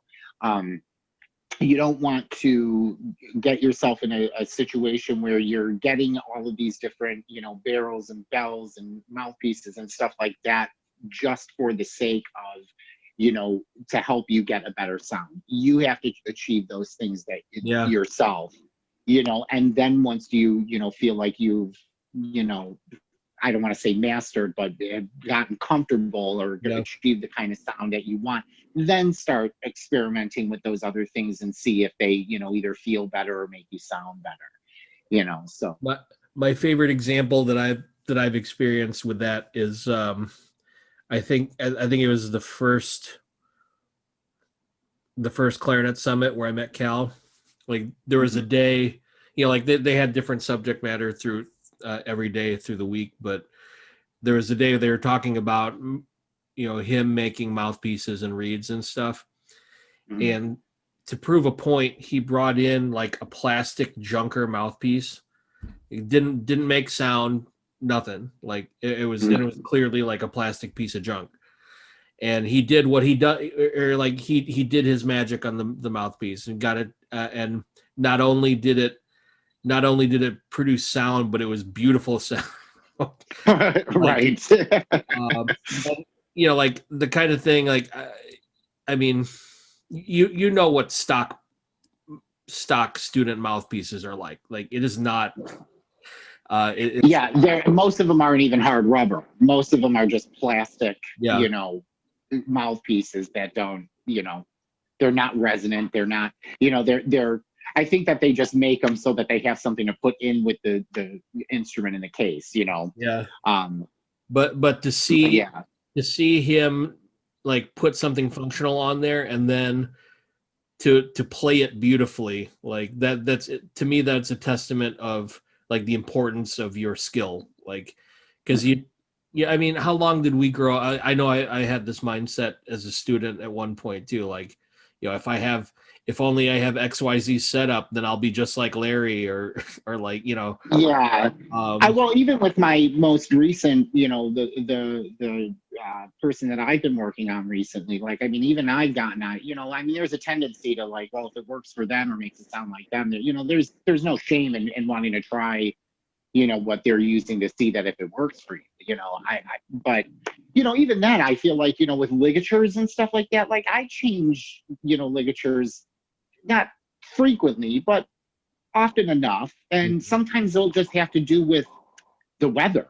Sometimes an H ligature will work better when it's, 95 degrees and you're outside playing on a band shell than the Rovner does, whereas, recently I switched back to the Rovner because with the weather being so dry and, and reeds being, kind of on the softer, thinner side because the temperature going up and down, that the Rovner works out, so I like keeping myself in a variety of things, but I never try to lock myself into anything. And I feel like, because I know that the last time I saw Ginsberg, he was playing on a Rovner, the metal Rovner. I can't remember the Galaxy. I don't remember what it was called. and he was playing on a Bang mouthpiece, and again, I felt the same way. It was like, I didn't fundamentally hear anything different other than his normal, fabulous, ridiculous sounding technique. So it was like the Emperor's New Clothes in a way, right? Like, wow, you're kicking my ass again. Wow, I'll be in the practice room, So yeah, I'm not too snobby about that kind of thing. I got one of those mouthpiece, or not mouth. I got one of those ligatures also, but it's because of this hair right here. Because I would pull it. Yeah. I used to play on like I think just a Bonad, some version of Bonad, and then when I started growing this out, I would go up to play set, and then as soon as it was worse when you had to switch to A quickly or switch between that.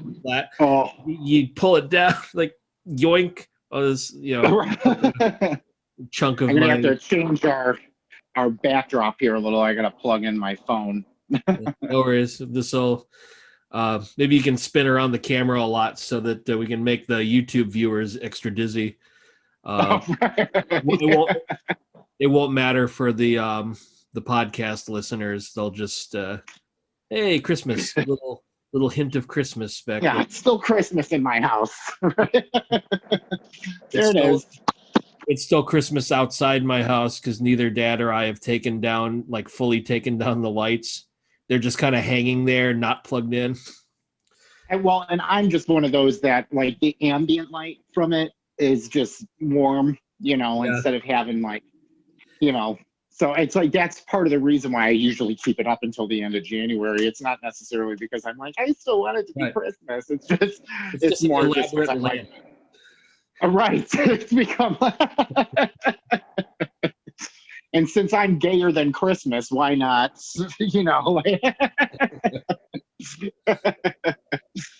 Oh man, It's a little more inviting than my harsh side light I have set up here because I have too much junk on my desk. I look like I'm in a Scandinavian war movie right now. Um, but yeah, this Oh, has been fun so far. I mean, there's so much. Because like I said, we're colleagues, but we've been friends for quite a while, so mm, it's comfortable and fun to talk like this. it is.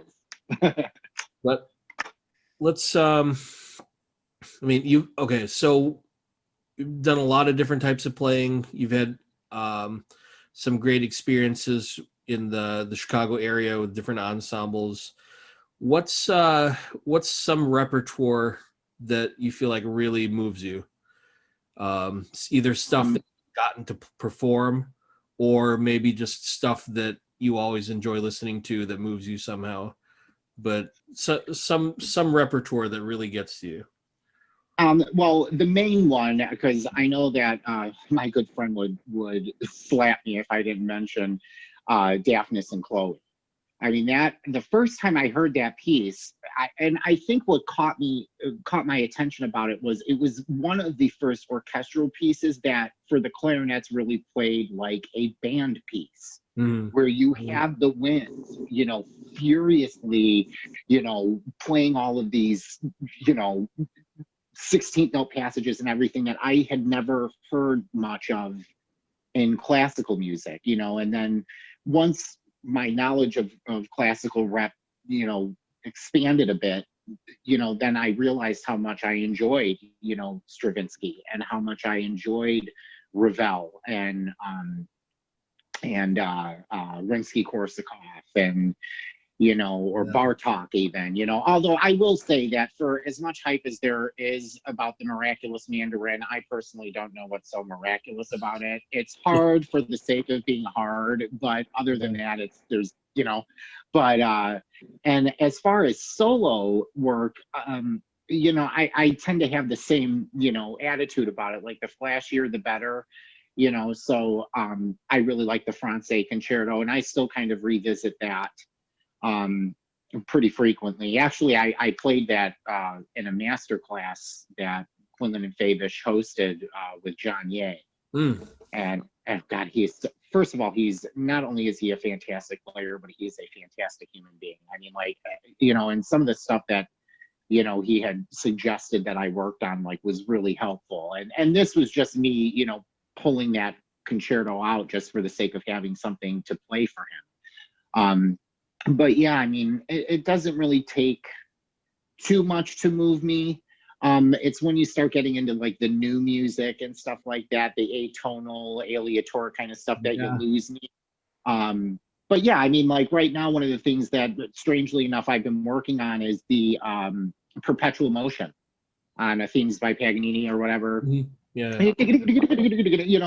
And it's not for any reason other than when you look at the music on the page, it doesn't look that crazy because it's written in C, Yeah. It's and very, there very isn't anything. tonal, very kind of Right. Yeah, you're predictable in a yeah. way. But then when you really sit down with it and break it down, it's like, wow, there's a lot of fundamental things that I really don't know and that I need to work on. So yeah, so I mean, and then I've been working on, oddly enough, I'm surprised that we never worked on this when I was at Western, but I've been working on some of the Jean etudes, which in and of themselves can be kind of ridiculous. Yeah. But just for the sake of it not being a rose etude, you know what I mean? Because the rose etudes are very, I'm very pretty sure. standard, very typical. Yeah. I'm pretty sure I stole Ginsberg's copy of Jean those Jean etudes. There's a bunch of stuff. Like I have a it's on one of my chairs in the studio. Like just a pile of some of his old books. And this was there was a time where I was kind of back and forth, kind of semi regularly, taking Mm. lessons with Ginsberg and all that, trying to get ready for higher education auditions that never panned out, which is just as well. Like by the time I got accepted to anything, I just lost the taste for it. Yeah. But yeah, I mean, I've been meaning to give it back, but he hasn't really pushed me to give any of that stuff back lately either. I just kind of wonder if his file cabinet has like 5 or 6 extra copies of all the things that I swiped by accident, because maybe people in the past have also taken his old copies too. I don't know. I recently had a coworker that had like 2 boxes full of like clarinet music, and I mean like legit like original clarinet like music. So like God, I can't even begin to tell you. It's like I had to put it all in an ottoman, and it had all of the Spohr concertos, all of the Jean Etude books, several significant concertos. I think there were like the 2 Hindemith concertos were in there, as well as the Debussy, the Premier Rhapsody, and all of this. So I've been a kid in a candy store for the past couple of months, because I've just been slowly going through all of this, because it's like, well, yay, now I don't have to buy all of this stuff.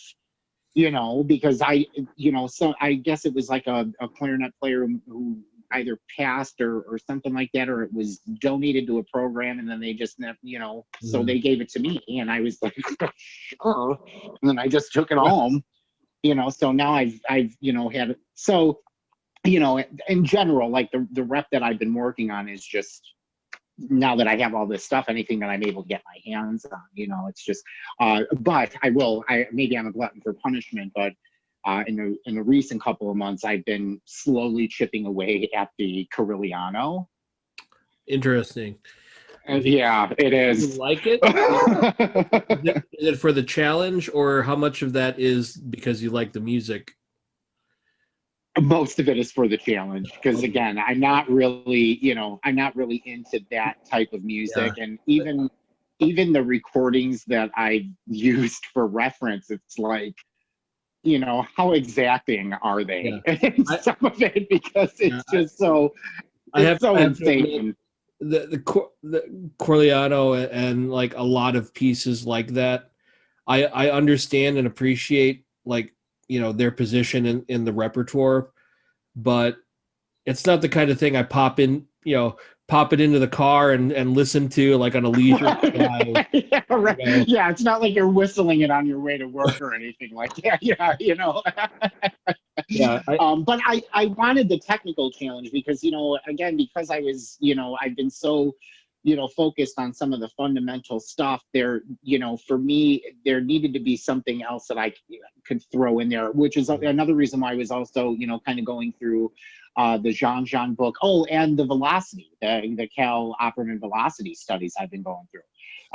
Some of those, I mean, they're not necessarily like melodic in a sense, but they're useful in the sense, but they're so useful in the sense that you're using and implementing, combination fingerings and all of these different things that, maybe you normally won't encounter. But, and especially since the reason why I focus on that is, self-serving, in the sense that I feel like if I work on that stuff enough, then all that'll do is make me more versatile technically, and it'll improve my sight reading skills, so that when I go and audition for things like Wheat Municipal Band, I'm not, beside myself with anxiety over it, because the process of auditioning for anything is already, difficult enough. But when you are dealing with an audition setting that is strictly based on the sight reading that you can do, and God knows what they're going to end it, because in the time that I've auditioned for them, only once did I recognize the piece that was on the stand, and it was the band arrangement of La Belle Helena. And it was the part at the end. We all knew what it was. So, because, we played it at some point or another, but anybody who hadn't played that before was like, what? But that's why. It's like, I try to keep, I try to keep myself in that, in that practice, so that, when that time comes when we actually have Wheat Municipal Band again, that, I'm not, I'm not walking in there feeling like it's been, a year and a half since I had to do that. I mean, the skill building, and then the mindset building, like to be able to walk in like and feel ready for it. Like that's right.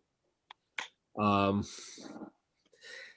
Still remember the blue coat. One of my most awkward performance pictures is wearing that blue coat because it was such a like, I'm used to the black tux for a lot of stuff. Oh, right. Solid black. Yeah. So Yes. I maybe It's I'll very stylish. Very stylish. maybe I'll if I can dig it up, I'll flash it here on the screen for the final version. But my brief time in there, I'm just like with the blue coat, and it's very awkward.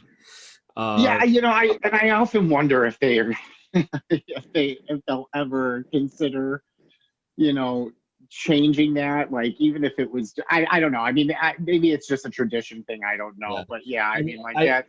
I don't mean it as like a disrespect to the group or like or anything. No, It's no, we like, all feel that way. We all feel like we all love it when they tell us that we don't have to wear our jackets for the concert. So, you know, I mean, it's not just that they're blue. They're like, isn't it like heavy rayon or something? Like it's yeah, it's heavy a very synthetic, heavy. and, It's and like marching band, like yeah, a marching band in the heat of coat. summer and outside performances. Yeah, Well, thank God though, they're good enough. Like if it's 95 degrees, they're not going to make us wear that coat. They'll just, have us wear the white, t-shirt, button-up t-shirt with the tie.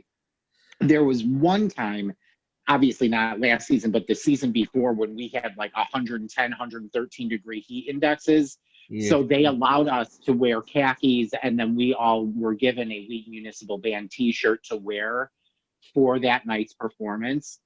So they at least don't expect us to like die on the Yeah. stage, of Yeah. heat in order to, the show must go on no matter who's collapsing in the ensemble. At least they're not that, they're I'm not like that. I'm glad they have some sense about that too, because this is an adult ensemble. It's not like a bunch of 16 to 25-year-old like marching kids or whatever. Yeah. Oh yeah. Like That you just put them through it and they get, yeah. some poor local professional adult who's like in their 60s, like having a bake in a rayon. Right. Well, and what was really unfortunate this past year was, they tore down the old band shell Oh, that had really? been there for 90 years and completely renovated the entire park. So they moved the actual band shell like over to where like the tennis courts were and just completely rebuilt it. Huh. And this last summer was supposed to be the inaugural for the new band shell, which was so disappointing. I mean, and we were hoping that something, that the coronavirus would, make a turn, away from where it went, Yeah. that at some point in the season we would have all been able to get together and have an inaugural performance, and that just never materialized, which is really upsetting. Right. Know, Well, so I mean, but hopefully next year, yeah. this Here- summer, Right. yeah, we'll be able to do that. Yeah. Here we are. I have a feeling. Oh, I'm trying to stay optimistic, but I have a feeling we'll see a big rollout of that and a lot of other, um, a lot of other live music events, starting to come back.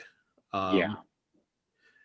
But um, so we've been in a lot, accomplished a lot so far. Um, what do you have anything in particular in mind? Do you have your sights set on some artistic or professional goals that like are on the horizon for you?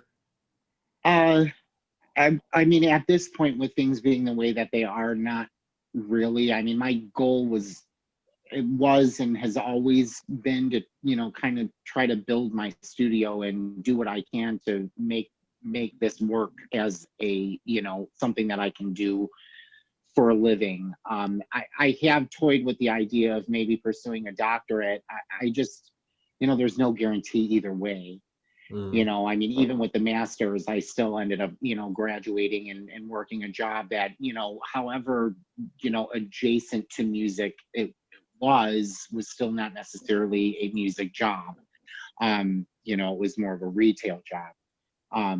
But I just think that at this point, anything that I can do to keep myself in it, is enough for now, because there is, I try not to, box myself into this, that, if I didn't do this by the time I was 25 years old, then I just need to give up and move on to the next thing. Yeah. Vera Wang didn't, make it, in her life until she was 43 years old. Some people, don't peak until they're in their 50s, so it's uncertain. I think part of it right now is an unwillingness to leave the area that I live in right now, because as my parents age, I unless it was for a very, good job, I don't know how willing I would be to move myself out of the area. You know what I mean? For an opportunity to, like, that came along, unless it was something, really, like, obviously you'd want to go if it was that good of a job.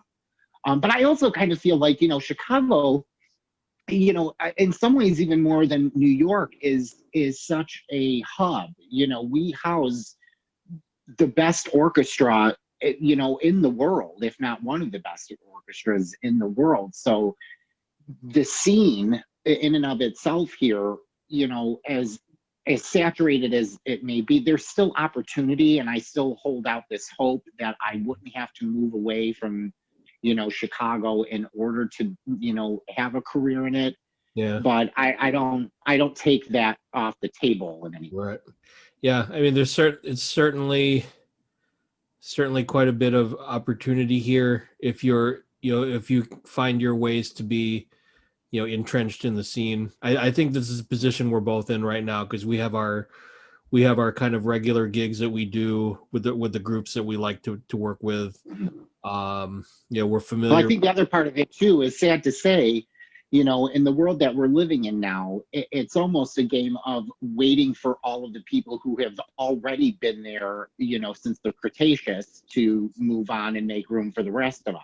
Yeah. And that's not, and I don't say that to be, like, ageist or anything like that. I mean, like, the nature of the beast is, even musicians will, stick with, because they love it. So it's not like they're like, at 65, I'm done, but at the same time, there's still that aspect, that reality, Right. that, there is a bit of waiting and patience, laying in wait for that opportunity to maybe present itself. And Yes. and me having the luck that I have, I'd be the one that's like, okay, I'm going to move somewhere else, and then 3 weeks after that, some job that I had been waiting for ends up coming up, because that's just how it works. That apprehension that suddenly the grass will turn greener. Right. Yeah. Or that an opportunity will come along that, if I leave, that I might miss, so I mean, we make our choices.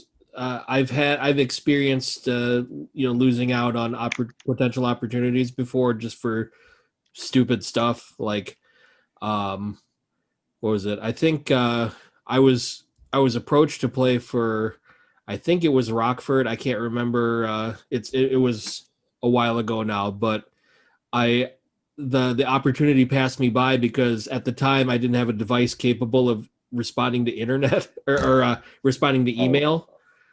And so, like, this was an earlier generation of smartphones where that was just not, part of it. Mm-hmm.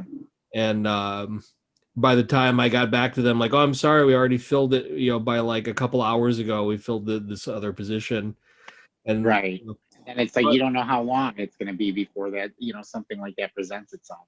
Yeah. I mean, but at the same time, the world is large, and other opportunities have come and gone. I've taken my pick here and there of what's been out there. And we're going to be in that position if we're waiting for openings in the opportunities that are already here, like, the old mainstay groups that everyone's kind of waiting to do. Right. I think part of our responsibility as a newer, I say this as if we're super young, but the newer generation, or a slightly more recent generation of artists, we need to come up with other ways, different ways of exercising our art as well. And we've seen we've seen some of that emerge. You know, you, me and Patrick, we've all talked about this too, with like, you know, talking about groups like Postmodern Jukebox. Like, it's just some guy like, hey, what if I played this pop music but in the style of old pop music, and suddenly Right. like super successful? Or I say suddenly, but you know, he worked his ass off to accomplish what he did. Right. You know, but and who knows what the next, you know, PMJ type project will be. I've seen everything from, you know, like small ensembles to whole orchestras, like just try to be fielded online in different ways. You know, Yeah. Yeah. success or failure, however it's going to play out. But I think, you know, I feel like that's a part of the responsibility of people who want arts careers, is to I mean, certainly be open to the classic opportunities when they're open, but Mhm. like keeping the wheel spinning. Like, how do we make new things? Because time is going to move forward. You know, I mean, we may never see an environment again like the 40s and 50s where just like everything is live orchestras all the time. Right. You know, Right. um, And I kind of look at it as long as what I'm doing doesn't impede on, what I'm trying to accomplish as a performer, mm, it doesn't necessarily mean that I have to make my living off of, playing in a group. But as long as whatever I'm doing allows me the time to be able to participate in those things, you yeah, know, that's a big deal. The freedom in your life, and to design the life that you want to live. Yeah, right, right, because look at how many people we know who that they choose to suffer like daily misery because of some sense of like obligation to like real jobs or whatever. Like, um, you know, and I've even encountered people who, like, if we were in their position, we might consider them as having a dream job. Like, I Mhm. playing X amount of services every year with this you know, regional or major symphony orchestra. But then some people, at least I've met people who treat that, um like it's become a day job, and like there's a certain misery that they attach to it now because of the, like I would I would loathe to turn this into something that I don't like. Right, yeah. Yeah, I see Oh what you, man, I have to yeah. go to the It orchestra turns into a again. job. Yeah. Yeah, like it turns into a job, I mean, like that you end up getting into that, mindset that you're, basically doing the same thing over and over again all the time. And then it just, the soul is taken. Yeah. I mean, I guess and I kind of feel that that's somewhat of a cultural thing. We're told that if we're not willing to work ourselves stupid, then we're lazy. So I think that even in the classical world, it would be inevitable for some people to end up feeling that way. There's not really any job anybody's doing backflips to go into every morning, but there has to be some kind of takeaway from it that, gets you Maybe getting up every day to do it. maybe a gymnastics instructor. Maybe, maybe. Just literal. Uh, but yes, point taken. Like, there's gonna be some drudgery of responsibility, but yeah, I would just hate to see something that I've gotten so much pleasure out of, like, over the years, become just, a Right. task. Which is the reason why I still continue to work in the way that I do, because I have to hold out hope that at some point, you know, apart from whatever experience I may be able to garner between now and that point, that work that I'm doing isn't being done in vain. You know what I mean? Like I kind of have this feeling that, at some point or another, somebody's going to find my particular brand of playing or sound to be exactly what it is that they want for, their orchestra or for their band or for whatever, Yeah. and I try not to, I mean, we're living in a world of, innovation in a way where, you know, we may just need to start thinking outside the box, even when it comes to classical music and how we can get our out there aside from it just being in the form of playing in an orchestra.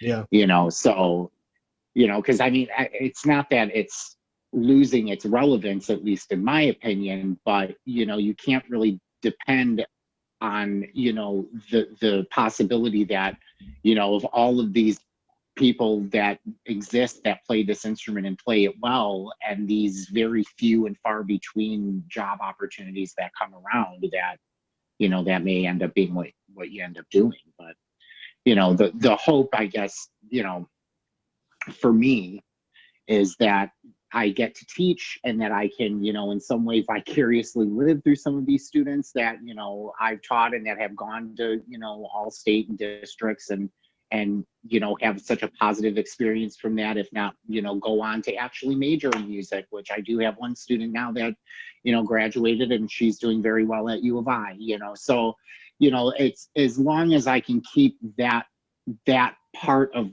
you know, that aspect of it in my life, you know, it's not really about, you know, how much money I'm making off of it. I mean, you know, as long as I'm able to just, you know, continue to be active in it, that's really all that matters.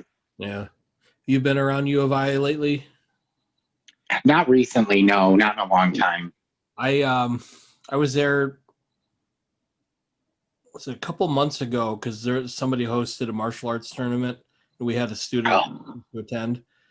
Lots of good Chinese food around there now. Oh, is there really? Because there's such a like a large international student population now.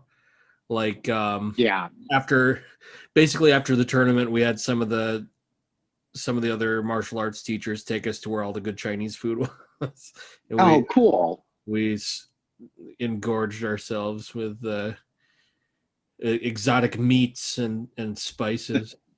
I don't know. You said U of I, and it got me thinking of Chinese. Well, I meant actually, because last year I wanted to go to their clarinet fest that they had in March, because my former student was a freshman last year, and then I something happened. I can't remember why I couldn't go last year. There was like I had like a conflict, like a concert or something, and so I told her, I was like, well, then I'll definitely go next year, coronavirus. So the plan is to go and do their version of the clarinet cornucopia next year. Do you remember who the professor is down there? I feel well, like it was David Harris, but I think Harris, he retired last year, and I can't remember the name. I think it's a woman. The new professor now. I think so. I'll have to check with my student. I haven't talked to her in a while. I'll ask. I can't remember. I remember taking a lesson with Harris, you said? Whoever the previous teacher was, and I think this was before I finally ended up at Western, but it was you know, he seemed good, but it was oddly like separate. Like he stayed behind his desk, and there was like this big gap, like physical gap between me and him I remembered auditioning for him and it being like that he didn't have the instrument out. I mean, people are entitled to teach how they want. It was just like not needed.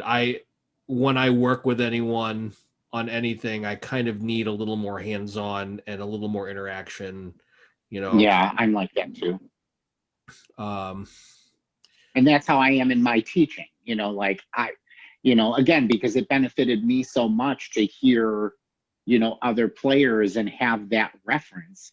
You know, I mean, it's a little bit different when you're talking about like when I was in my undergrad working with, you know, Ginsberg. I mean, when you're listening to that, it seems like such an unattainable goal, you know, like he'll play and then you play and you're like, meh, you know, so then you get the student like, yeah, I'm doing really well.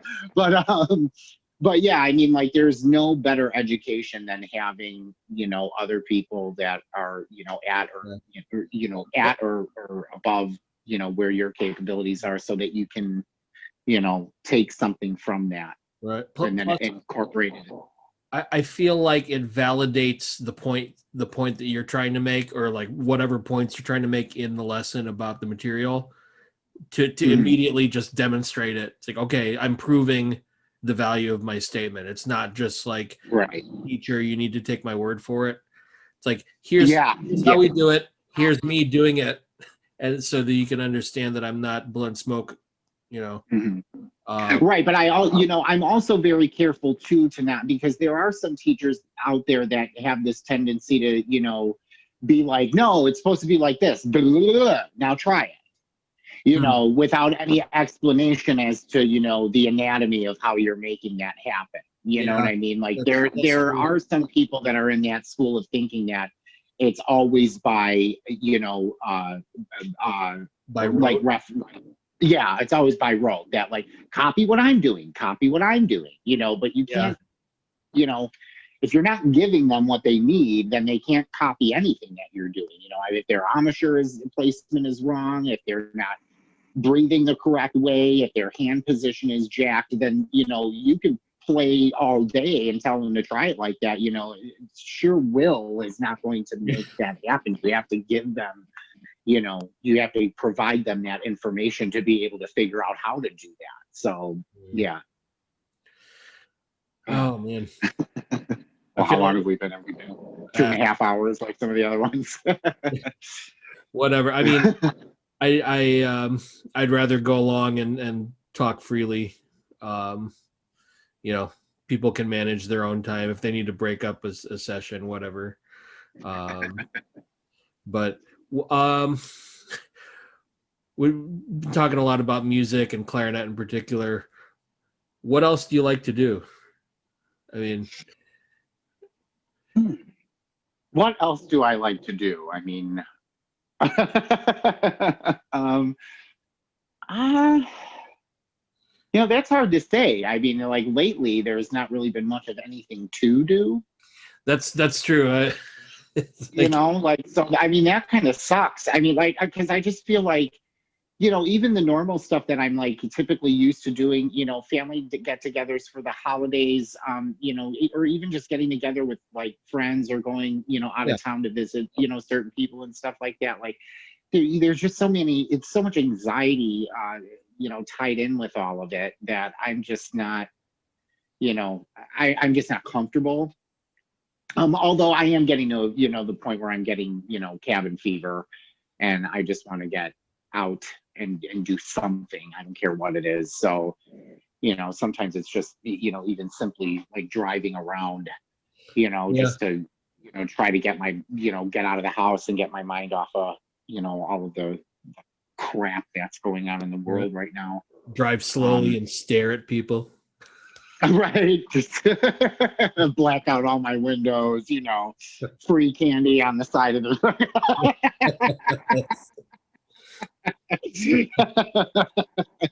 There's more That's what than one way to find a husband around these parts. that's what we need for the next clarinet related road trip. We just get a big primered van with a message about candy on the side. Yeah. And then how it's so ironic that it would be you and me getting out of that vehicle. Like, get ready, Texas. Yeehaw! I hope they ready. Oh man. Well, I'm ready for nearly anything at this point. Yeah, Year. yeah, there's not too many things that I've been. I will say that I've been making it a point to do a little bit more writing, a little bit more journaling. Mm. You know, because one of the things that, you know, I mean, even though it's not clarinet related, in light of everything that's been going on, you know, and with the coronavirus and politics and everything like that, I find that I've been really in my head. You know, just Yeah. about all of these different things. So I just, especially since the layoff, I felt the need to devote a significant amount of time to, not even writing anything with the, intent of either showing it or sharing it with anybody or anything like that, but just so that I can get it the hell out of my head, Right. so that it's Cathartic. not interfering. Yeah, yes, because all of this stuff that's going on, in the country right now, and what's been happening has also been very disruptive to even our everyday lives. So even for musicians like you and I, or any other kind of consummate professional, how much of their world is disrupted by all of this noise that's constantly happening all around us at any given time. It's even gotten to a point where you can't even pull up anything on social media without it being so politically and passionately charged. That's I like the way you put it as noise, because most of the things that people seem to be fighting over in that regard are for I think are largely functionally meaningless to our everyday lives. Yeah, I think so. Yeah. But people are getting so spun up about it because suddenly you're just inundated by people's strong opinions one way or the other constantly. Right. And I always have to ask the question, okay, we're musicians. What does that have to do with, what does that have to do with me setting foot on a stage again in 2021? What does that have to do? I will, and my response to that would be, if but for the situation and the administration that we have, we probably wouldn't have had to even be put in this position in the first place. So, we can always agree or disagree about whatever, issue, but I do think that there's something to be said in the fact that, if not for what has been going on, we may not even be in this situation where we're not able to connect with, our fellow musicians, be able to do the performances that we want and stuff like that. But in the end, it still ends up being disruptive noise, that it's getting in the way and kind of overtaking every issue, because I feel like this is the first time in my life where, whatever is happening in politics has so overtaken the narrative about everything. So, no matter what issue is happening, or what current event is happening, this politics has been, kind of rammed in there with it, as if somehow it's, so, I'm hoping that once, the 20th comes and goes, that we can get back to the normal, way of doing things, where we do everything we do in our everyday lives while ignoring, whatever it is the president or or whoever is doing at that certain, I want to get back to worrying about the Kardashians, because that's the important issues. I want to worry about what's happening with the Real Housewives. I mean, these are the things that are important in my life. So, agreed. I would certainly want to hear more about those things that I have heard about politics lately myself. Yeah. And I'm ready I'm glad to hear that. I'm just ready to get on the other side of it, because I also feel this way too, where I think that what we know about normal is going to be much different on the other side of all this. You know what I mean? So I guess I'm just kind of anxious to get past this, because I just want to not only get back to normal, but to see what that new normal is in light of all this, how things are going to evolve or change. And, even within our field, what things may or may not, change as a result of all of this, this craziness. It's good, because you're right. I think there's a general sense that everyone just wants to move forward, and whatever we're gonna do, let's start doing it. And the noise thing is that resonates with me, because that's just how it feels. But yeah, Well, Um, speaking of noise, and before I let you go, have you noticed this thing that's happening on Facebook lately or online where these people are singing the sea shanties? Like all of a sudden, sea shanties have become a thing now. Have you I don't think noticed I've this? seen that. Yeah, I noticed a couple days ago that all of a sudden, like people are posting videos of themselves singing like sea shanties and stuff. And I started laughing because I'm like, how of all of the things that would become like, a trend, the sea shanty? Uh, Is it in like a boating context? Like what's happening with this? No, like people like driving in their car, like singing sea shanties and stuff. So I decided to give them a nod.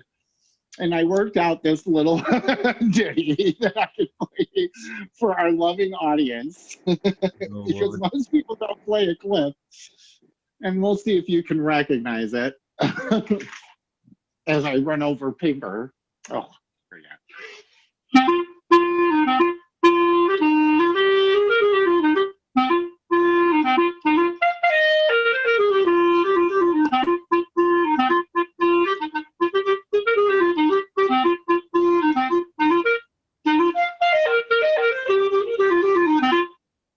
There's my little sea chanty for y'all. Single clap. I thought I should play something because most people, they don't show, they don't share their talent with us. And I know that some of the people that you have interviewed are extremely talented, and I was disappointed to see that some of them didn't. Yeah. So Well, I figured, we'll here we'll you work go. that out. We'll work that out. I'm part of my goal. Actually, when I first talked to Ginsburg about this, part of the concept was to have like separate performances attached with like interview and performance.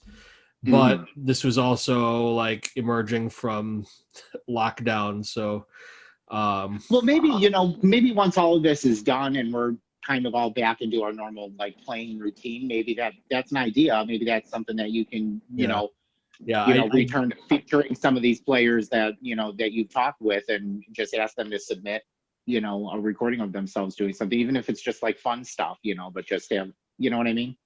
So maybe that's just something that you can extend upon with make this idea because I do think it's a good idea. I can make him sing sea shanties for me.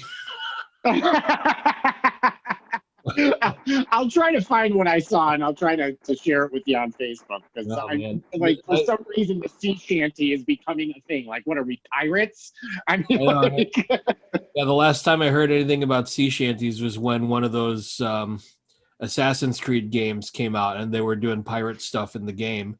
So, like, part of the game was, okay, you get on your little pirate ship, and then you can press like a sea shanty button while you're sailing, right, and like all the little dudes on your ship start singing sea shanties.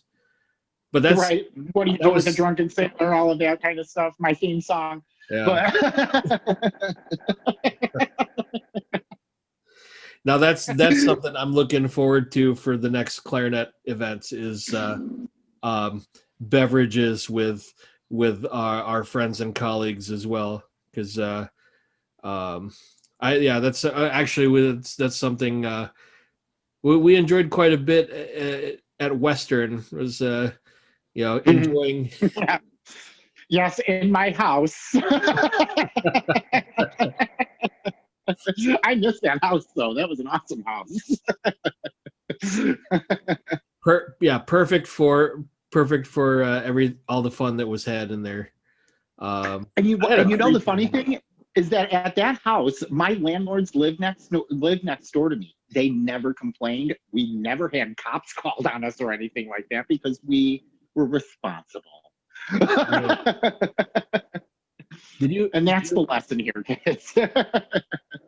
I'm sure you were at some point. Were you ever over at my place in Macomb?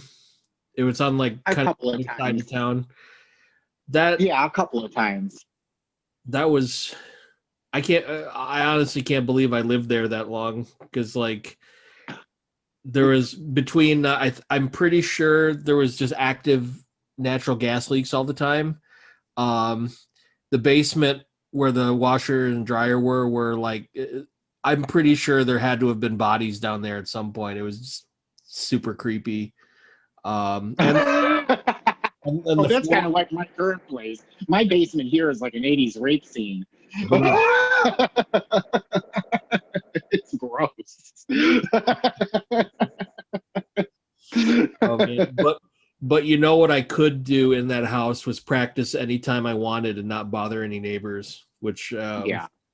you know, other than potentially catching dysentery or something, you know, the Yeah, I've lucked out that even in this apartment that I'm staying in, I'm always apprehensive when I'm practicing, but luckily all of my neighbors are like, no, it doesn't bother us at all. And it's like, oh, thank God, it's good. because I've always been worried that I'd have some, neighbor that, would just be one of those people that complains about everything, even something as simple as practicing an instrument. So I have been lucky in that sense.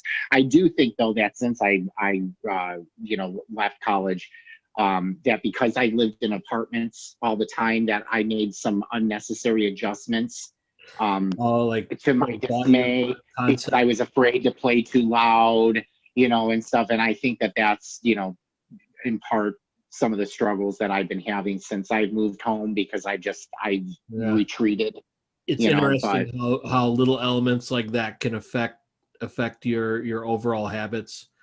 Um, mhm. this is something I figured out working with band kids is it's hard.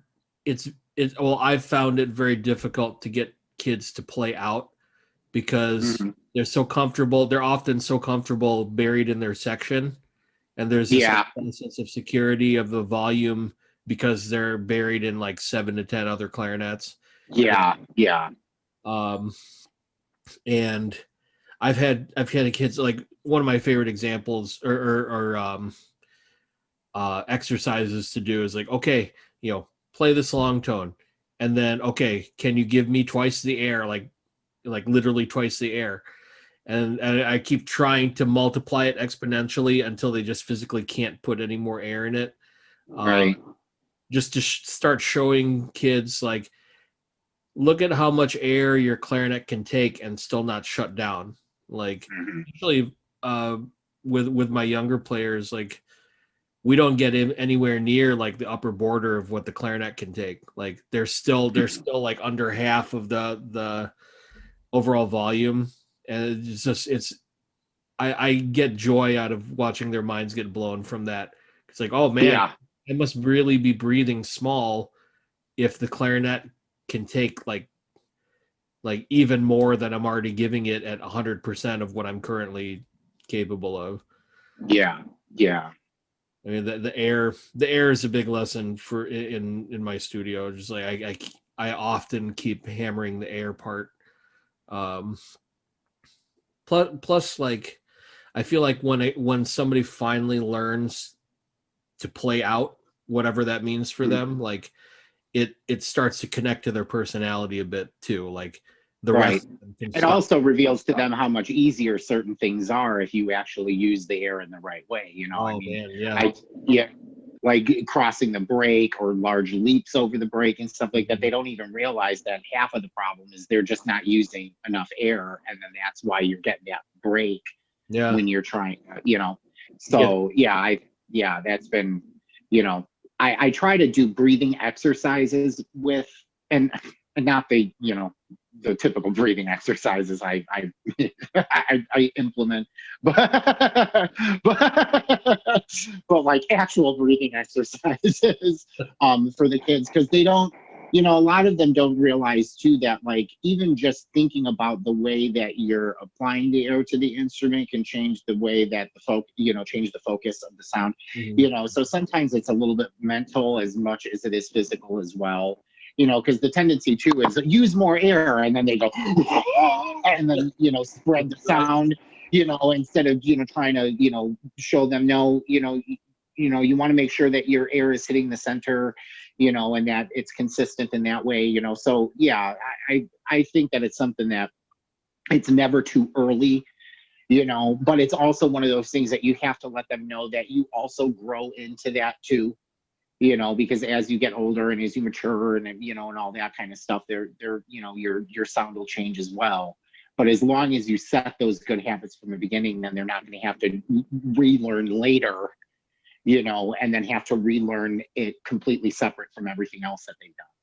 So, that's why, when we were talking earlier about, your tone and then your technique and those things and, bringing them together, air is, a consistent, aspect of both of those things, but we tend not to really, think about it too much because it's, it's an involuntary action we do anyway, so the earlier the better, I say, because if I would have known those things too, I probably would have been much better off.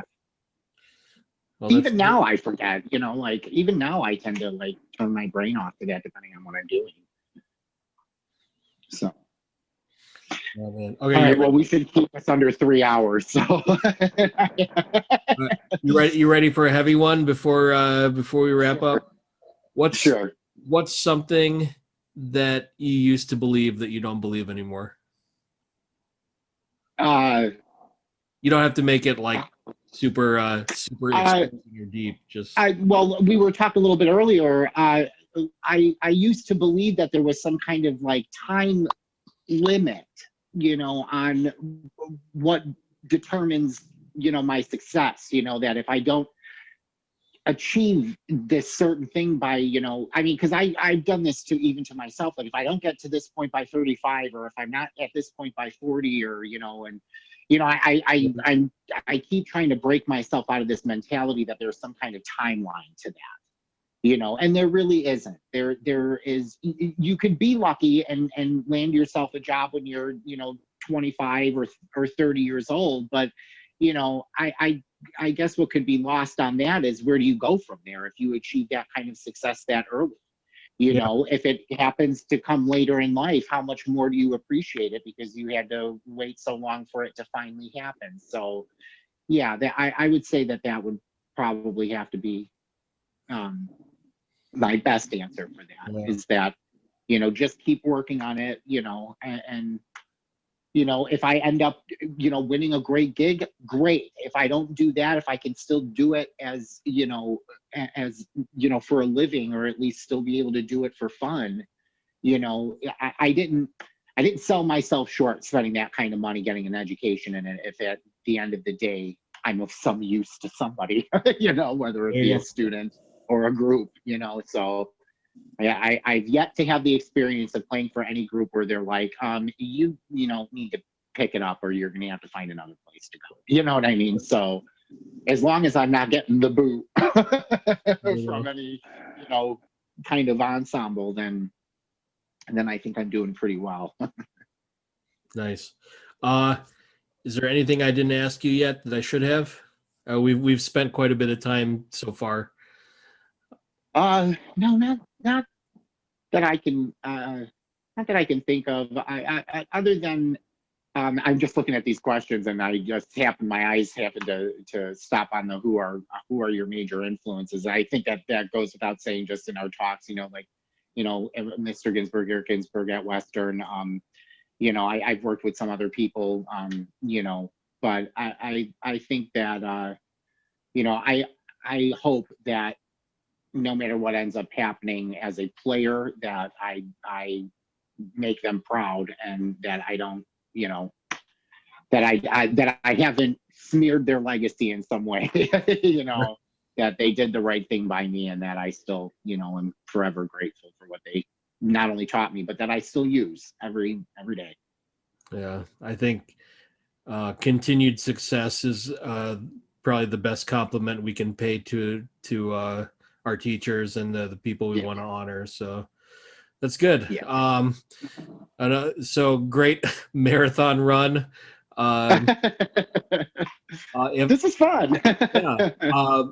Send me if you wanna anyone to be able to reach out to you. Send me your whatever contact info you'd like me to put in the show notes. Oh, yeah, sure. But David's like we've talked about, he's available as a performer, a teacher, God knows what else.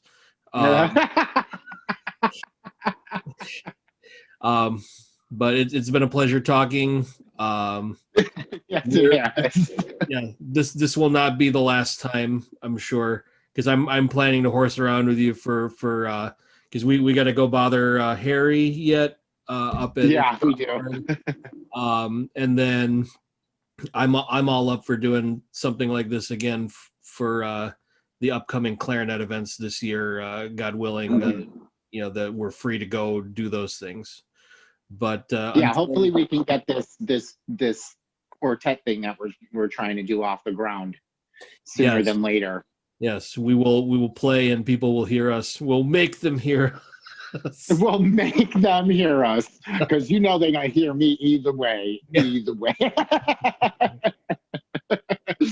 All Yes. right. Well, I'll Well, let Happy New Year. yeah, Happy New Year. I'll release you to go finally use the bathroom. Because that's Could you tell? I don't need to be able to tell. I already know if I'm talking to somebody for more than 1 hour, that bladder's starting to lose time. So Right. but yeah. All right. Awesome. Well, Take this was a lot of care. fun, Frank. Thank you so much.